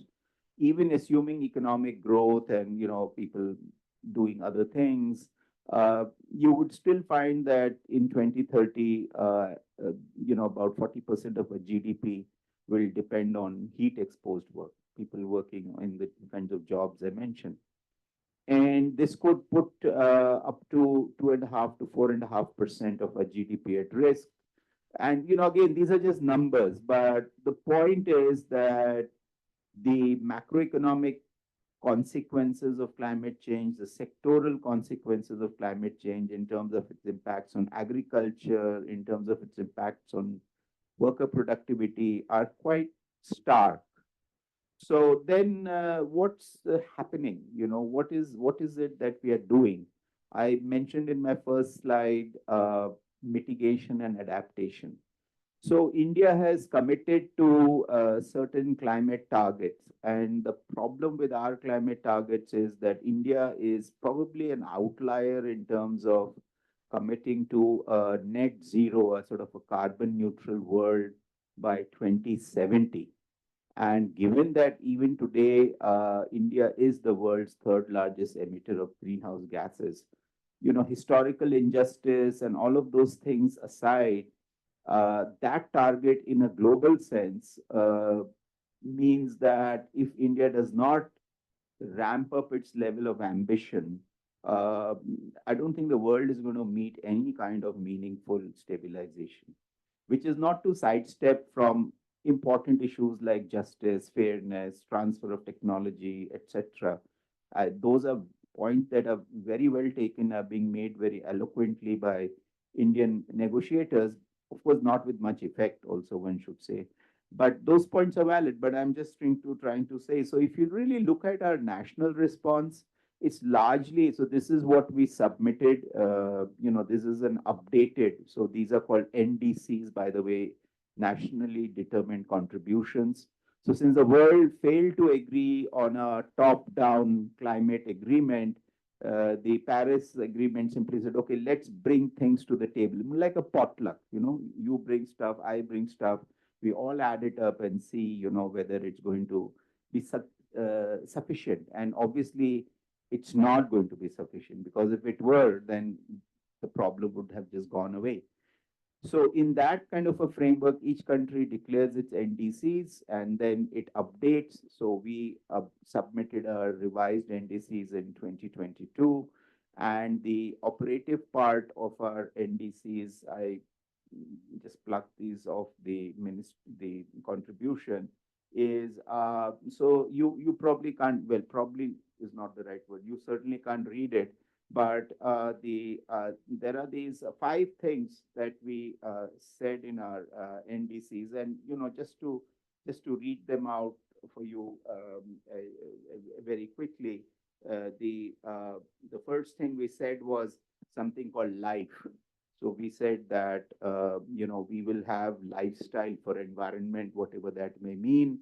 But we said that we will have a healthy and sustainable way of living, which is just very general. Then we will adopt a climate-friendly and cleaner path. So that was what was there on in the previous page. So 1 and 2. But this is what life, and then just be nice, be good, that sort of stuff. The main 3 things that are which India has sort of committed in our nationally determined contributions is to reduce the emissions intensity of our GDP. That is the amount of greenhouse gas emissions we emit per unit of output. And that we will reduce by, earlier it was 30%, now we have enhanced a level of ambition and say it'll be 45%. That does not mean that the actual emissions will go down. It simply means that the intensity will go down. So if GDP is growing at a faster rate, then total emissions may actually go up, which they would. So the idea is that that's an intermediate target. By 2030, we will be producing half as much of greenhouse gases per unit of GDP. But then if you couple it with this whole idea of Viksit Bharat and increasing and becoming a 5 trillion economy and so on, then obviously that means that the emissions are going to go up. And then there is another, the number 4 there is essentially 50% of our installed capacity of electricity will be from non-fossil fuel. So the important part there is installed capacity, not necessarily capacity utilization. And in that direction, we are moving largely with solar. And also in solar, we have more or less moved away from ideas of decentralized solar, such as rooftop. And this is mostly like, solar farms and not even parabolic, but mostly solar farms. And the last one is essentially to create a carbon sink, which is by planting more trees and so on. Well, so to summarize, the main things that India is doing as far as mitigation is concerned, other than these vacuous notions of life and so on, is to reduce the emissions intensity, to have renewables in terms of electric production, and then the third is obviously afforestation. I've talked to people about this afforestation, and it doesn't seem there's a very clear plan on where you're going to plant these trees, uh, how much is happening right now. So I think the substantive part essentially is number 4, which is going to be promoting solar energy. That's all there is to it. I mean, uh, the uh, the uh, the that's all basically there is to it in terms of what we're doing in terms of mitigation. And then we have this idea that we'll reach net zero by 70. So even countries such as China have put 2060. Some countries have talked about 2050. We are talking about 2070. And our point, whether it's, well, I guess it's right or wrong, I won't want to comment, is that look, we still need, you've heard all the arguments that, we are still very low in terms of per capita, we need the funds, we need the technology, it's very inequitous, etc., etc. So that's all true. But factually, if we are only going to be net zero by 2070, the world has no chance of meeting any safe target. In terms of I think what is really weak in our country in terms of our climate policy architecture is that there is no well-conceived strategy. So we had something called the National Action Plan on Climate Change, which was done by the previous government in 2008. And along with that, there was something called the Prime Minister's Council on Climate Change. So the PMCCC and the NAPCC worked in tandem. We also had a climate change point person, who's currently now the president of IIC. And that sort of framework had a convening power. So if ministries worked in silos, the PMCCC could actually bang heads together. So there was, under the National Action Plan on Climate Change, submissions. So there was a mission for agriculture with the Agricultural Ministry, or a water mission and so on. But the PMCCC, for whatever it's worth, was the kind of the convening body, and also we had this whole thing. The PMCCC basically fell into disuse, so to speak, and I think that it was never really convened after 2014 or 15.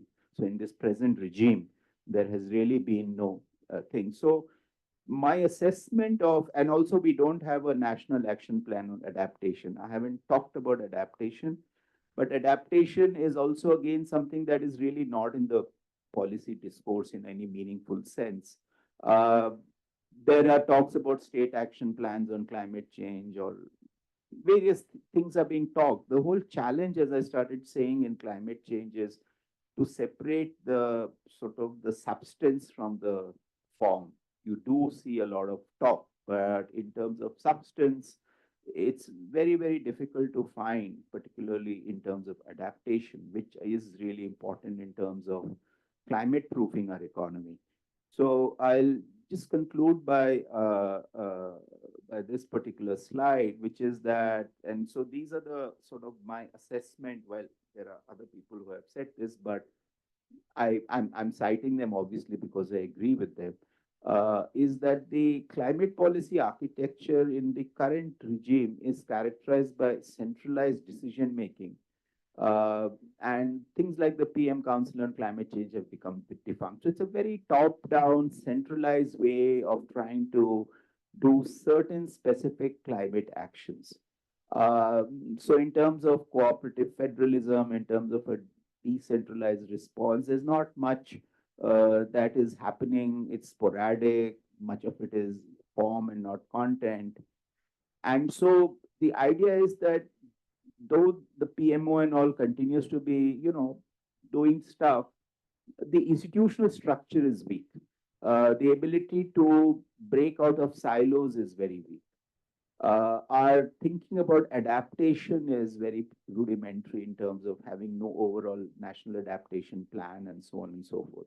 And when it comes to mitigation, we are largely pushing on solar, renewables, but largely solar. And now, of course, we have this whole drive towards e-vehicles and all that, which I could discuss in some Q&A, but a whole different set of problems that are going to arise in terms of these e-vehicles. So I think I'll stop there and can discuss later. Okay. Thank you, Shreekant, for taking us through India's climate policy, such as it is. Very, it's short and sweet, and so was your presentation. And I think I think there's a lot of hype, but not enough action on the ground, and that's worrying because it also has something to do with credibility about leading the global south. So, are there any questions? Can I just ask, Yes. Shrikant, could you share us your take on this now new understanding that is being emerging, where agriculture and its emissions are supposed to be a problem, which is bringing a totally new dimension to this whole question of who's responsible in a sense for. What's your take on this? Very quickly, I didn't get into many things here. And Partha had actually told me only 4 slides. I could have made an order of magnitude more than that. But the point is, you're absolutely right. So that would become even worse because methane, CH4 is the big thing from agriculture and biogenic. So it's rice paddies. Basically, methane is rotting organic matter. So it comes from cattle, it comes from paddy cultivation and so on. Then again, the whole equity business comes up that, why are you hammering us on methane? But actually, if you do look at the global warming potential of methane, at least in the short term, it's about 2024, which is a ton of methane is almost 20 times as bad as a ton of CO2. So there is this whole issue about methane, but again, as far as our mitigation is concerned, it's entirely solar, unless I'm mistaken, but it's entirely focused on solar. I don't see, and again, as Partha was saying, hype, but in terms of real action, in terms of mitigating methane emissions, India doesn't want to really talk too much about methane, for obvious reasons, political economy reasons. So that's sort of my answer to that. And yeah, one last thing I wanted to say, which in terms of our policies, in fact, in terms of lots of global policies, one thing that is really missing in this whole action is the notion of carbon pricing. So, for example, now for almost much of this year, I've been working on a major project at looking at carbon pricing in Asia, and the ADB has commissioned this work. We are seeing very incipient steps. The government passed sort of a legislation for carbon trading in some very rudimentary form to be implemented by the power ministry. But there's still talk going around it. And again, if you look at countries around us, particularly China, it has rolled out a massive nationwide carbon trading, emissions trading program, which was preceded by city level pilots. So they being very systematic and thinking things through in a strategic way, actually had pilot studies on emissions trading in several provinces of China, which they did for about 7 years, 8 years. And based on that, the learnings that they had, they rolled out their national emissions trading system. And by the volume of GHGs regulated, as you can imagine, it is a big economy. It's now the world's largest emissions trading system. So China is much ahead of us in terms of policy, in terms of carbon pricing. Here I'm sitting, in the company of at least 3 distinguished economists, and our point is that whatever you do in terms of mitigation, in terms of renewables, unless you are able to price carbon and bring that into the system or the policy toolkit, it's all very supply side. And I don't think nobody's really talking about it in any meaningful way. Okay. Thank you, Shreekant. So, Can I know our climatic zones on agriculture, because every climatic zone is affecting have certain agriculture processes and production. is it having uniform impact on the almost all climatic zones, or it is a varying influence? And one of the studies indicated that earth warming will be having central point near Bangladesh and affecting India and many of the countries. Whether it's true or not, because there are quantum computers analyze this kind of thing. But uniformity is an issue, whether it is there or it's not different. That's a very good question. And of course, we want to be Vishwaguru, but not in being the epicenter of warming. But so I didn't present any data about regional variations, but obviously, as you can imagine, India is a country of subcontinental proportions. So it is evident that the impacts will be very different. You could have a state like UP with floods in the east and drought in the west. So it is very clear that the impact of climate change will be very differentiated across regions, across sectors, particularly for agriculture, but for other things. So, we've been talking about, we have this finance commission and it's just started its work. So one aspect of the finance commission should definitely be about environmental finance, in the sense that when we do the devolution and use the formula, we have some very ad hoc criteria for environment, like the area under forest. Have you put more trees under forest, in increase the forest area? But I think what really needs to be done is that, given this kind of work that I've been showing you, we can see which are going to be the parts of the country that are going to be very heavily hit by climate change, in terms of agriculture, in terms of coastal, in terms of so many other things, and then build that into a devolution formula, so that we have almost what I would call an environmental finance commission. Now, that's a thought, but I'm not very sanguine that this finance commission will come to it. But hopefully somebody will listen to this and work on it. Just one point to add to that, even if it's going to be uniformly um, distributed across India, if the snow-capped mountains, start to melt with that, that will have, downstream effects, and which of course is happening. And but as Shreekant said, that this is not uniform across all the zones anyway.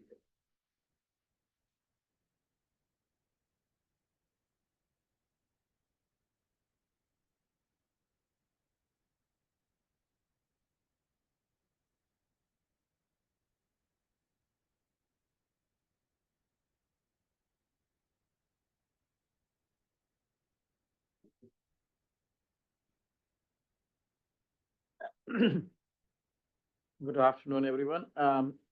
I'm going to talk a bit about nutrition story, which is again piling up on what adverse side of the story. I just want to start with a context why I want to talk about it. So and malnutrition among children have been a very long-standing issue for Indian economy, and there was a lot of lack of attention to it. But recently, it has been gaining attention, but in a wrong direction. So India is actually thinking of developing its indigenous standard for measurement of height deficiency, basically stunting among children. And of course, it is not the first country to do so. Indonesia has done it, and I think there are other countries that have been doing it.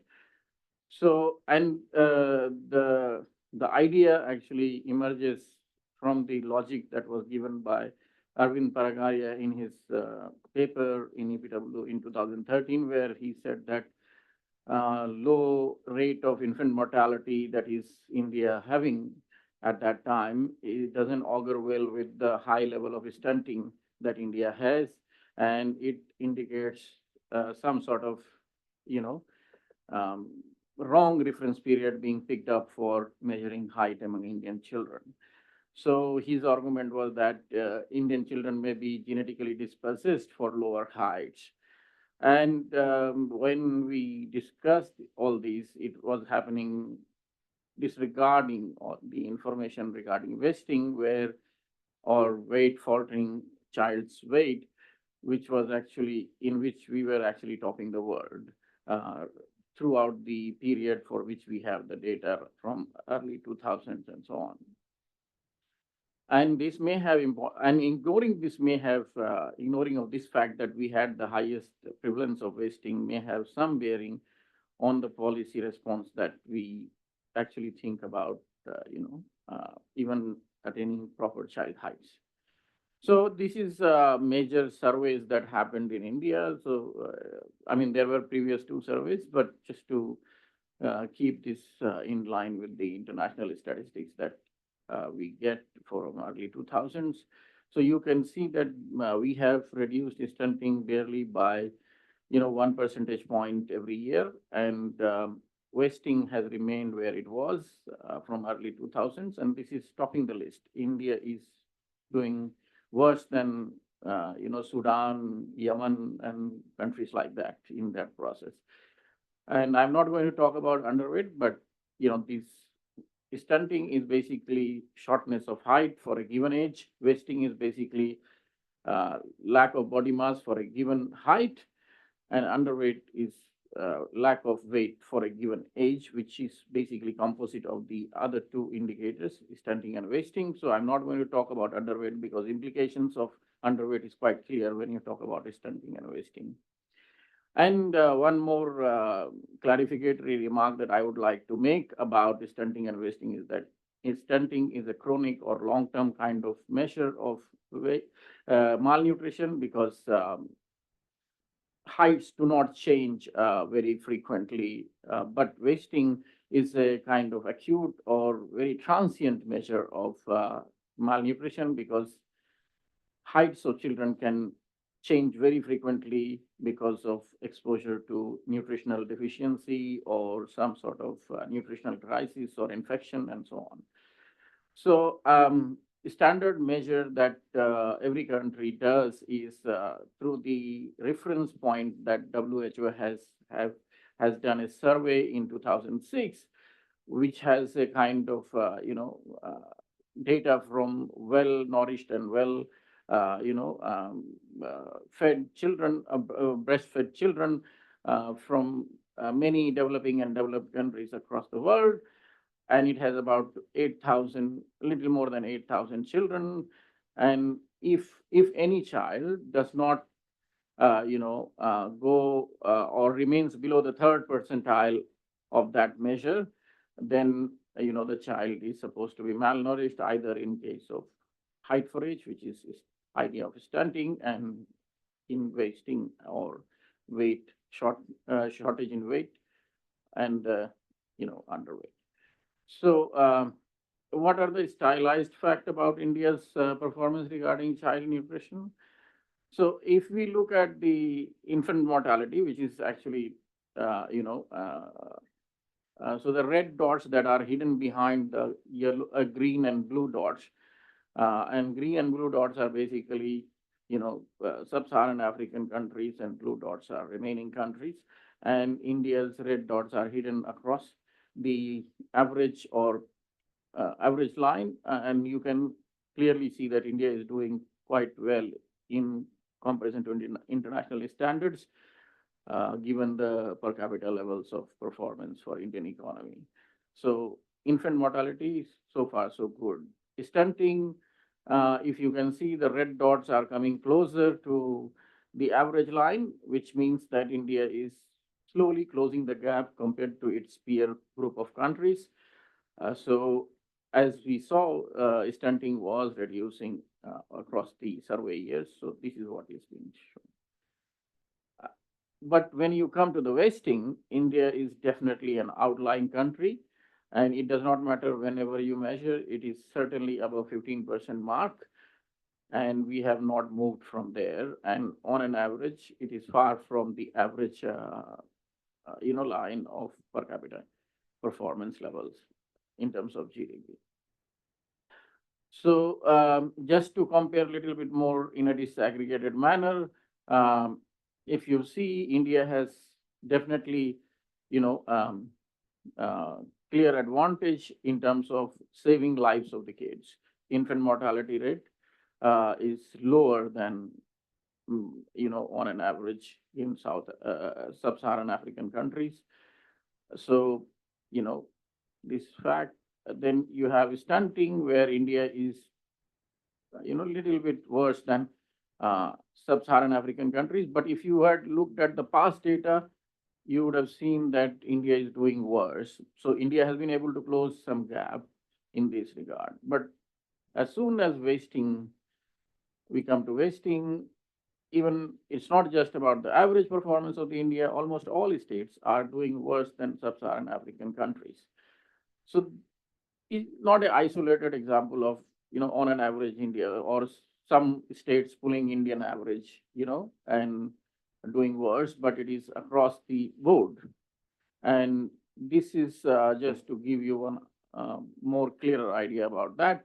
So this is stunting from the districts of Kerala and Tamil Nadu vis-a-vis districts in Bihar. So you can clearly see that the districts of Bihar do much worse in terms of stunting compared to districts of Tamil Nadu and Kerala, which is expected because we know the development trajectory of these two areas. But as soon as we come to wasting, the differences disappear.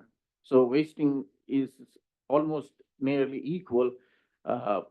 Prevalence rates are not very different, which means that whatever gains in terms of social indicators, particularly with regards to children, have been achieved in well or better developed states, they are actually not risk-free. They still have the vulnerability to kind of, go down. So now I just want to highlight that, as I've been saying that, stunting is a long-term indicator. Heights don't change much. So if you see the, quarter-wise estimates of prevalence rates, you can see that the seasonality. So I start in, kind of June, August quarter, basically to reflect the, a seasonal pattern in agriculture and monsoon. And you see in stunting, it's a consistent pattern, no changes, and there is a secular decline over the years.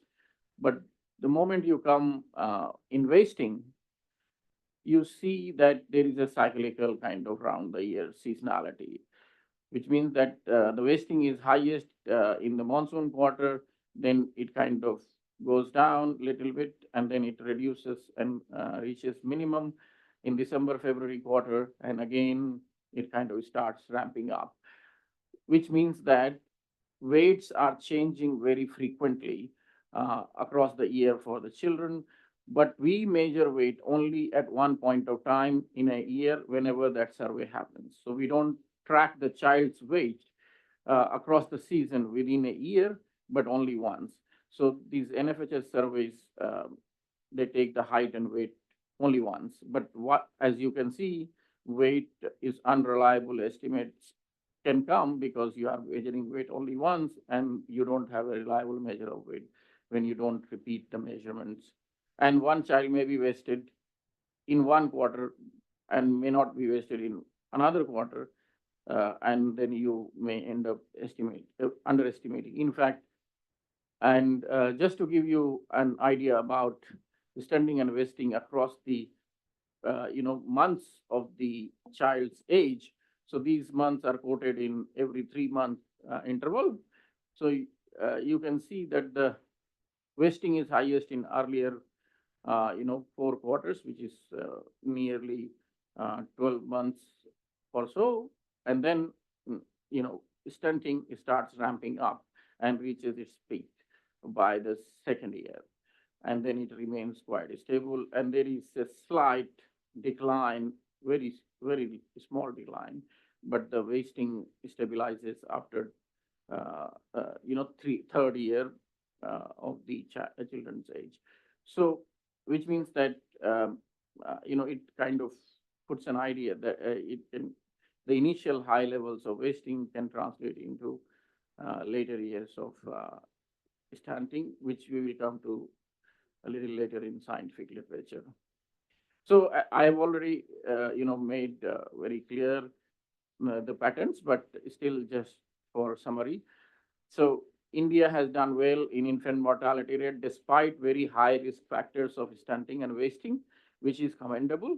And India has been improving on stunting front, but very, very slow compared to sub-Saharan African countries and in general other developing countries. But in case of wasting, India is an outlying country and it has remained so for a very long period of time. The interesting thing about wasting is that even though Indian stunting prevalence is quite graded across the state based on development ranking, wasting is not. And the thing that I'm going to argue later on in this discussion is that the longitudinal data or the medical literature have lessons for this kind of observation. Basically, they are going to lead our way in terms of understanding these patterns. So first thing is that cross-sectional data underestimates wasting quite significantly. On an average, the other data sets which are based on survey of longitudinal survey of small sample sizes, they kind of conclude that it is a factor of 5. So if 17% or 18%, which means nearly 100% children experience some sort of wasting in a given year, and and given the Indian facts, wasting is quite diverse. In the last survey, the Indian minimum was 4% in North Delhi vis-a-vis 48% in Karimganj in Assam. So another learning from the medical literature is that wasting episodes lead to stunting. So longitudinal data very clearly identify that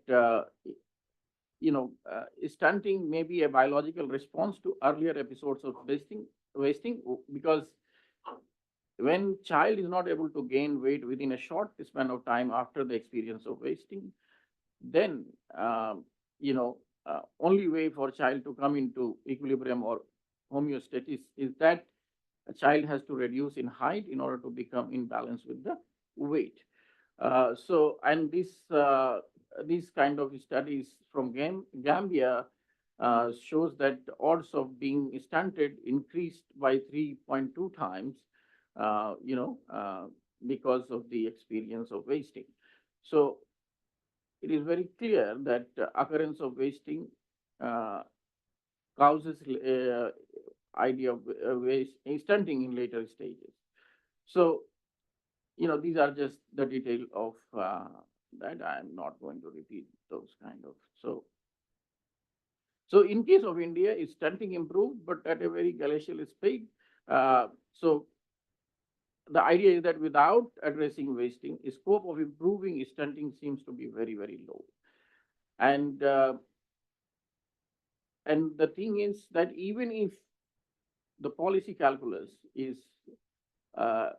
totally focused on stunting, you cannot just ignore wasting, because if the idea is that initial stages of wasting, as the Indian picture shows, that wasting is highest at the earliest stages of the child, but the stunting peaks after the second year, which means that there should be some sort of linkages between that. So even if you kind of totally focused on improving stunting, which is obviously should be the case because stunting is a long-term indicator and that actually should be ultimate goal, but leaving out wasting completely from the calculus policy or measurement calculus of this is not. And another thing that is more important is that if we are actually thinking of, changing our standards for height, we are leading the world in wasting. So that means that we have to also argue that Indian children are genetically dispossessed for lower weights. That means children can grow at normal as expected in clinical sense, even if Indian children have low weight on an average for the same height. So and this is physiologically very difficult to argue. And as long as we are not able to clearly say that our high wasting is completely independent of uh, shortness, high wasting is completely independent of stunting, then we have to look into the question of wasting. So, so the and the fact that the wasting that we have is highest in the world is also going to be underestimated, right? So we have, uh, you know, um, uh, something like 20 to 17 to 20% of wasting, which means that if you take the literature 5 times, so this is like nearly every children in at least 85% of the children experience some sort of wasting. So uh, the idea is that how do we address wasting? So addressing wasting requires very different approach, because you have you have to respond to the transient crisis where children get exposed to the episodes of wasting.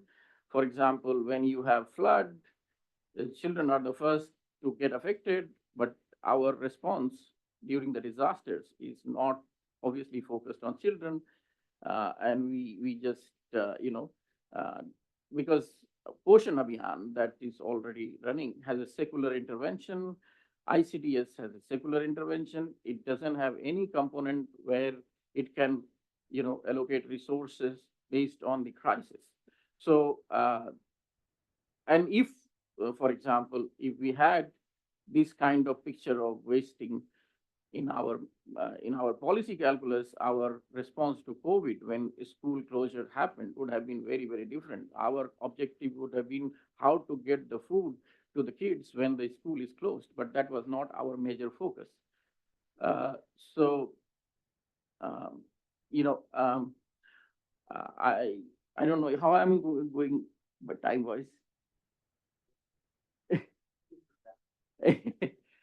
Okay, so what has happened in the policy, sorry, in the policy domain is that we have remained focused on stunting so much that we have almost giving lip service to the idea of wasting, and that has led to kind of the situation that we are in, and also because most of the time we did not measure these nutritional outcomes at a regular interval. There was a big gap in NFHS 4 and NFHS 5, about 10 years. So even though India's 11th and 12th 5-year plan, we're talking about having the undernutrition for, uh, having the nutrition, but there it remained unmeasured, and most of the even the seminars or kind of public lectures that we see is mostly focused on stunting, not on wasting. So in this space, what we need is very high frequency longitudinal data on child anthropometric measure, because that is the only way to know exactly how much wasting is there in true sense of the term. And there is huge amount of literature on socioeconomic and demographic factors that are associated with child nutrition, including wasting. But we don't have any idea how, in true sense, ICDS is actually arresting or avoiding the malnutrition that we would have had if it was not there. And we obviously lack a lot on the literature that should be actually dwelling upon the synergetic effect of coordination between the ICDS and the health system, which has been missing. Thank you very much. Thank you, Zakaria. Yeah. Thank you. It was quite informative. I had two questions. One is that how is this nutritional values are linked to hunger index and HDI? Has any effort that is done to find a correlation between the two?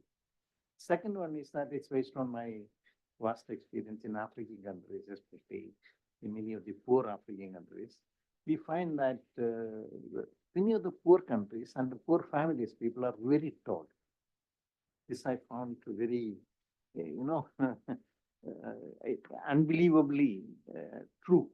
But that is true. I cannot say that everybody, but in general, I find that even in the most non-nutritious or less nutritious families, people coming are quite tall. So how do you explain this stunting with this phenomenon that you find? A third minor thing is that how it is distributed to the public distribution system. So for example, you take Kerala, which is one of the best states with public distribution system. How this public distribution, Tamil Nadu also, public distribution system, how the children are less affected by the stunting and the waste that you're talking about. Thank you. I think related question you can answer. Are there studies, detailed studies with regard to family income level and wasting, and that too also different climatic zones? Because stunting has other aspect of climatic zones and height and other things. But is there a correlationship between the income level, family income level, wasting, and correlation between the wasting and stunting? So are there studies on that kind? It will be very helpful. Yeah. So with regards to GHI, Global Hunger Index, in fact, this work emerged from the studies of GHI. So then I started focusing more on wasting because that seemed to be very, very important. GHI has one of the components as wasting. So in fact, child malnutrition gets 1/3 of weight, and that is actually composed of two indicators. One is wasting and another one is stunting. So together, so they get it gets at least 1/6 weight in the total calculation.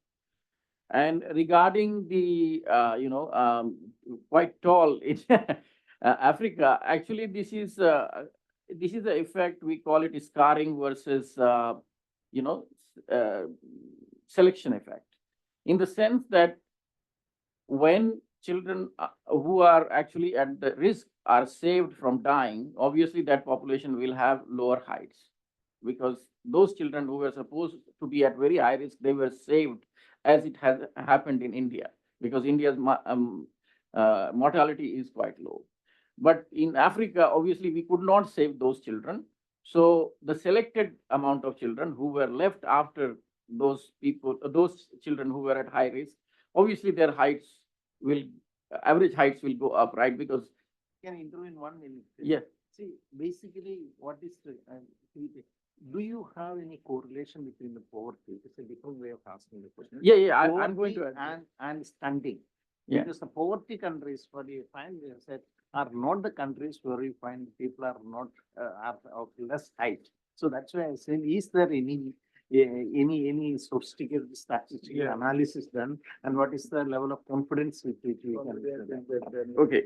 So in terms of correlation with the income status, we only have a reliable source of data on this from NFHS, and they collect something of like a wealth they make a wealth index out of all the stocks of, like, whether you have TV, fridge, and all those things, and they make a wealth index out of that. So when we try to rank prevalence of these things across these wealth quantiles, we see that there is some sort of relationship, and this is more stronger for stunting, not that much stronger for wasting.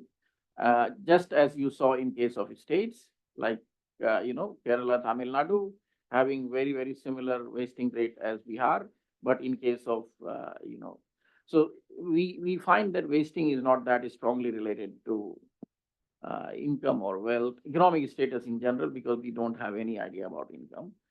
So Thank you. that's it. Okay. So thank you very much. I mean, it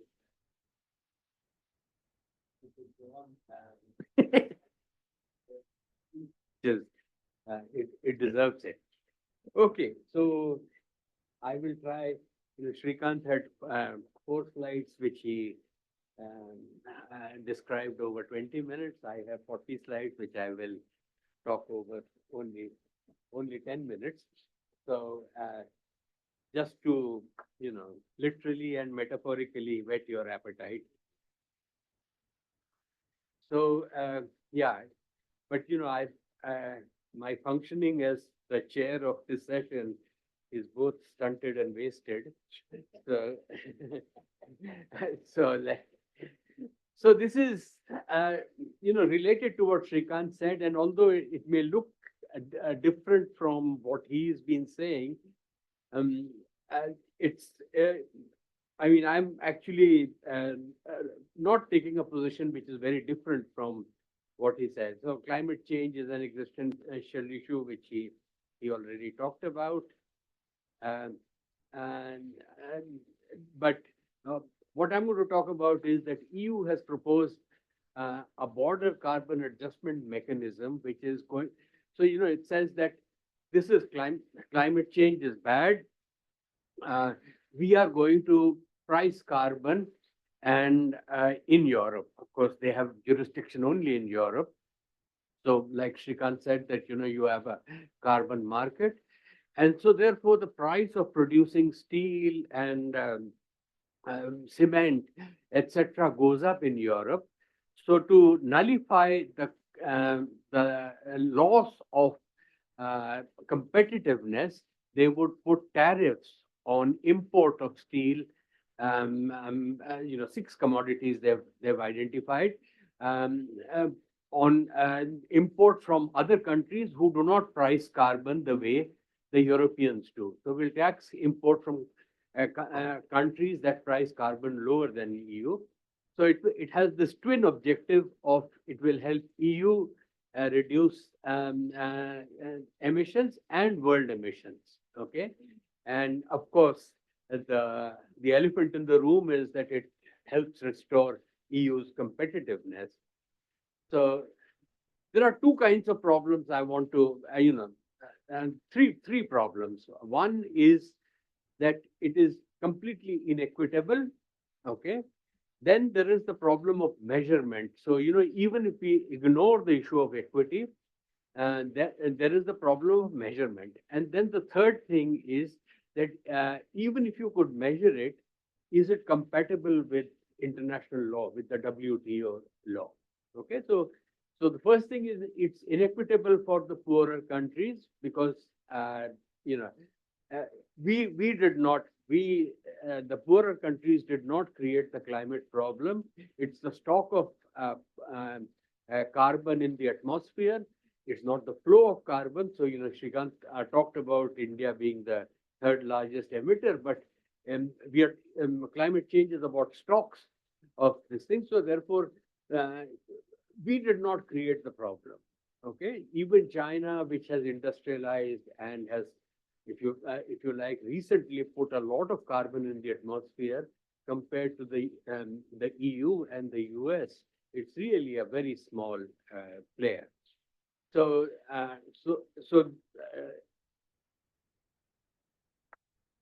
burning fossil fuel net of capture causes it. The stock of carbon and other greenhouse gases. At the very end, he talked about methane related to Surajit's question. Advanced economies are mostly to blame. So, here are some numbers. US cumulative emissions are 25% of carbon in the atmosphere. EU is 22%, and China is about 12.5%. And if you take it per capita, then China actually almost emerges like the hero, not the villain. Kyoto Protocol at least recognized that there is this hierarchy of emissions. So and he talked about mitigation, adaptation.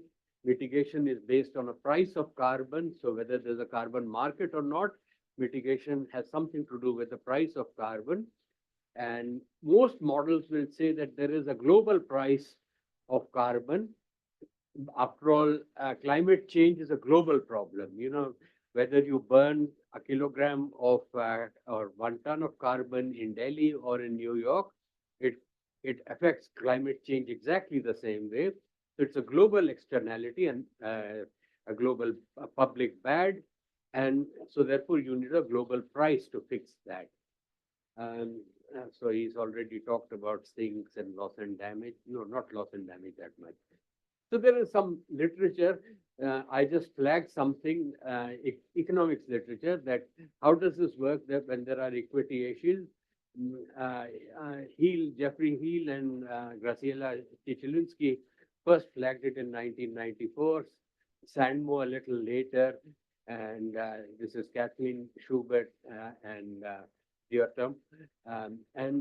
So the theoretical literature says that uniform carbon price is not a valid theoretical construct unless you have transfers. But there are no transfers in the real world. So therefore, transfers are important. Transfers are financial transfers, and transfers are transfers of technology. How are pollution permits to be allocated, different prices of carbon? Trade is very important. After all, the CBAM whole thing is predicated on trade. So I just want to emphasize that carbon border adjustment, or CBAM, is a unilateral action. And the irony of this is not lost on me, because all through post-Second World War, we were told that you must have free trade, you must have free trade, and nothing else. And now we are saying you must fight climate change, you must fight climate change. So it seems that preferences are lexicographic. That the fashion was free trade first. We embraced free trade, WTO, and now you are saying that all that is irrelevant. Now fight climate change. Okay, so this is a position that WTO in 1992 had enunciated. Maybe it's changing, but now the WTO has no teeth. So this was not before WTO came into being. So GATT said that we are not interested in environmental matters. Okay, so also one hypocrisy of the West, at least I want to flag here, that on CBAM, they are saying that we are the good guys. You people are putting too much carbon in your steel production and cement production, so we will put a tariff on your steel and cement. But on China, with EVs, they say, no, you are doing too much to fight climate change, industrial policy, etc. You can't have it both ways, I mean, so there may be other things going on there, of course, there is, but the hypocrisy of it is really striking. Climate finance is not forthcoming, vaguely, even of the order of magnitude that they had promised in Copenhagen, 2008, I think. And so $100 billion. This is over and above their ODA of 0.7%. So at COP28, it had not been met. It's still not. So adaptation numbers are quite staggering compared to 100 billion, which has not been met. Adaptation numbers are, 140 billion to 300 billion, and this is not going to be forthcoming through borrowing, because adaptation has to be in the form of grants. And loss and damage is trillions of dollars, not even billions of dollars. So we are way short of anything like a comprehensive climate plan. So I list some of these things that that 25 billion wasn't in the form of grants. It is in the last bullet point, poor countries are not in a position to service borrowing. And so it's completely unconscionable to load them with all the borrowing they have done, and to finance the fight in climate. So So, the third bullet point says that only Norway, Sweden, and Luxembourg reached the 0.7% of GNI and contributed to climate funding. So, it's a very, very depressing picture that where is France, where is Japan, where are these countries which pride themselves in their ODA? They're not there. Huh? So Norway is an oil-rich country, oil and gas, and Sweden and Luxembourg. These are the three countries which made it. Huh? Luxembourg is some, it's yeah, you know what Luxembourg does. So, these are the five sectors that they are talking, and hydrogen is also going to be included. So, electricity, iron, steel, fertilizer, cement, and aluminium, and it's going to start in action. It's going to be implemented in 2026, but they are already collecting data, so they have some idea. So, loss of competitiveness.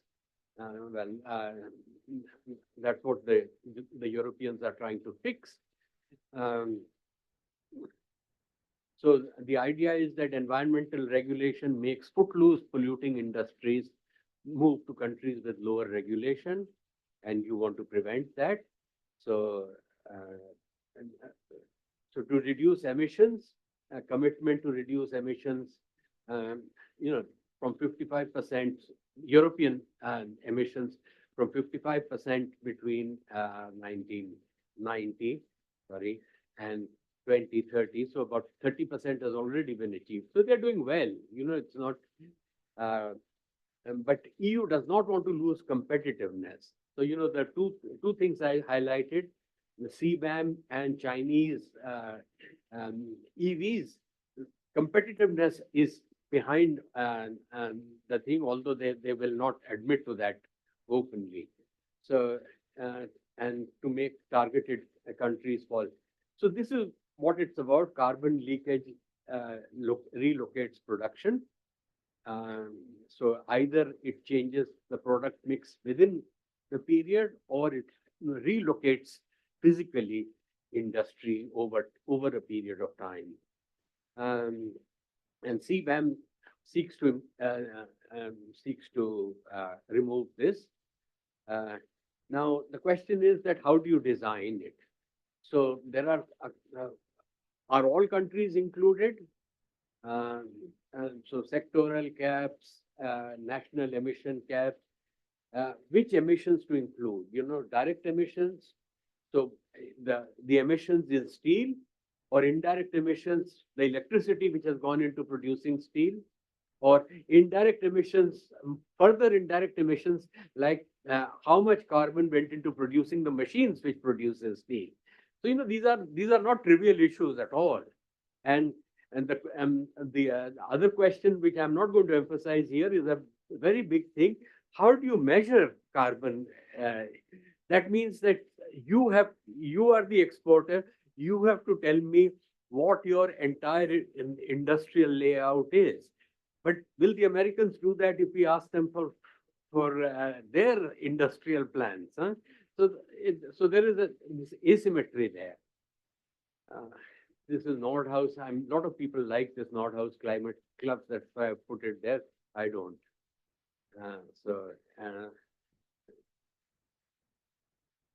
WTO never thought of economics. Huh? It is a legalistic organization. The third bullet point is that notwithstanding the equivalence between taxes and quotas, which economists like to think, they are in different silos in the WTO, because it's a legalistic thing. In law faculty, they don't teach you these things. So, the last but one, WTO needs a thorough overhaul to bring in climate issues. So we could rewrite the WTO statutes. It's unlikely, since at least Donald Trump's first presidency, he believes that he also got the second presidency. So since his first presidency, the US, the appellate tribunal does not have the requisite number of judges. So it's completely moribund. It does not have the. So what are the options? Well, you can play at the in some detail. Uh, Amend the GATT rules, national treatment, border tax adjustment, waivers. These are all, band-aids on a big cancer. So I don't think anything is going to come out of this. So CBAM would help meet Paris targets, reduce carbon and prevent loss of competitiveness, uh, problems with measurement, no numbers on leakages, incompatible with WTO, and reform WTO, jettison it, retaliation, trade wars, lot of problematic details. Carbon content has to be quantifiable. So it's this is a problem thing. If you know what the tuna dolphin case was in WTO, you would realize that this is that your carbon emissions can't be more than the European carbon emissions measured when this is not a clear standard. So equity considerations are completely missing. What do we go? Where do we go? Carbon reduction is the only metric. Replace petrol with diesel. Maybe, petrol creates CO2, diesel creates carbon monoxide. So if you want only climate change issues, then moving away from petrol to diesel is a good thing. Build nuclear power plants, after Fukushima. Do you want that? Hydroelectric power plants in, overpopulated country like India, it has other social implications. So what I'm saying is that, this has not been thought through with sort of a general view of development and poverty at all. I mean, this has just been one thing. So CBAM is not quite the knight in shining armor. A lot of imponderables, unilateral in a multilateral agreement, equity considerations absent, not WTO compatible. Having said all this, I do want a resolution of these problems because, as Shreekant repeatedly emphasized, I fully agree with him that we have to have some kind of a climate change agreement in place. But you cannot say that you do the heavy lifting. We created the problem, but bygones are forever bygones. I mean, so, the West has to own up to its historic role. And just slipping in one last word, a sentence of advertisement. So I was at a conference which I was sharing in Belgium, Leuven, and some people produced a draft where they have tried to see that can you finance the required amount of finance, can it be met from a global wealth tax or a global tax on aviation fuel, etc. So there is, some attempt at doing that simply, but we are serious. I mean, I'm passionate about a climate agreement, except that it has to be fair. Thank you.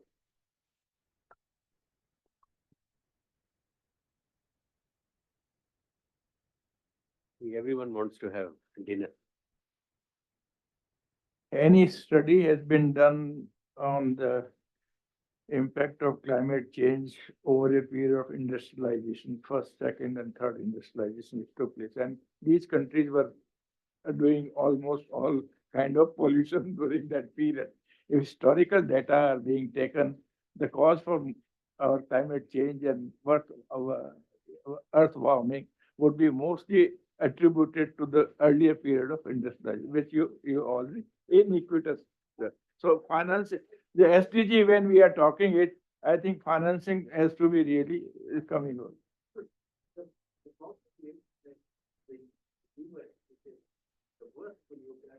And we are all We wrongly accused. being free riders, huh? The US is the free rider. Sometimes it is in, sometimes it is out. But it has said very explicitly that you bring in historical emissions and we will not have anything to do with that. So therefore, one way of getting around that, of course, they will never agree to that, is also to say a global wealth tax or something like that, because it would hit them. Lawrence Summers at one point of time wrote about it, the polluting industry should be given to the less developed countries because the medical expenses are less, so it will be financially, for an economist to make an argument that it is financially better or economically better to dislocate all the polluting industry from the developed world to the developing, although he was also chief economic advisor even to Obama. I don't want to prolong this session more, but there are a couple of things which I would say in that context. One is that the view that Larry Summers took was very much consistent with the free trade view. That, if you have a comparative advantage, you have a comparative advantage all the way. Huh? So there's nothing that, maybe we can take more pollution today, but we will also, the landfills get filled up and things like that. That's the other thing is that it's also a trap that the third world lays open for itself. Anything you say that improve Delhi's air quality, we are too poor to do that. Huh? In October, how come we can't breathe the air? China cleaned up its act. I mean, 2014, China was gasping, Beijing was gasping for breath, but it's no longer doing that. So, once you take this position that good environment is a position associated with higher income, you are opening yourself up for the Larry Summers kind of an argument. I just want to say something, Partha. A dissonant note, if you will, that it is a problem of stocks and not of flows. But since I'm just giving you the arithmetic, since it's about the flow, so it's like the water in the barrel is there, unless we can have some way of sucking it out. So if you just look at it arithmetically, if India is going to play this game of chicken, theek hai, dekh lenge, that sort of idea. Now the problem is, who's going to get impacted? It's us. So this is a problem, and which is what I find that arithmetically today, if India continues with an improbable net zero of 2070, we'll all be gone. The world will basically breach any semblance of meeting it. So where are we then? Obviously, if there is going to be a heat wave or whatever, we know that we'll be disproportionately impacted. So that's the other point. 1 ton of CO2 going up increases global concentration of CO2 in terms of ppm by the same amount, but the marginal damage is different by different geographies, as was being discussed earlier. So if you're going to engage in this game of chicken, who's going to blink first? We are not going to be able to manage it. So this may sound very, very Gandhian. That's a very unfashionable thing to say. So the two professors in the UK, remember that story? There was hatred enemies. They were in a very narrow lane, and both of them came in front of each other, and one of them had to give way. And so the one professor huffed and said, "Sir, I don't make way for fools." So the other guy just stood to the side and said, "But I do." Just putting it out there. No, you see, Shreekant, what you are saying is absolutely right, because the stock is there, and all we can do is with flows. Huh? But the stock is not independent of how the flows are going to be generated of lower emissions. And my whole point is that, the theoretical literature, which I have not referred to here, and with Shreekant, I have had this conversation. Everything is a static trade model. Huh? CBAM is analyzed in a static trade model. At the end of it, they will give some numbers, and once you reduce it to a static model, then India and China look like big polluters. But you know, it's a, if you look at it on many period model, then the stock becomes important. So the apportioning of blame is, now, of course, we have to move beyond that. I couldn't agree with you more on that. Thank you very much for, staying the course. I mean, he had to hear, but you didn't have to.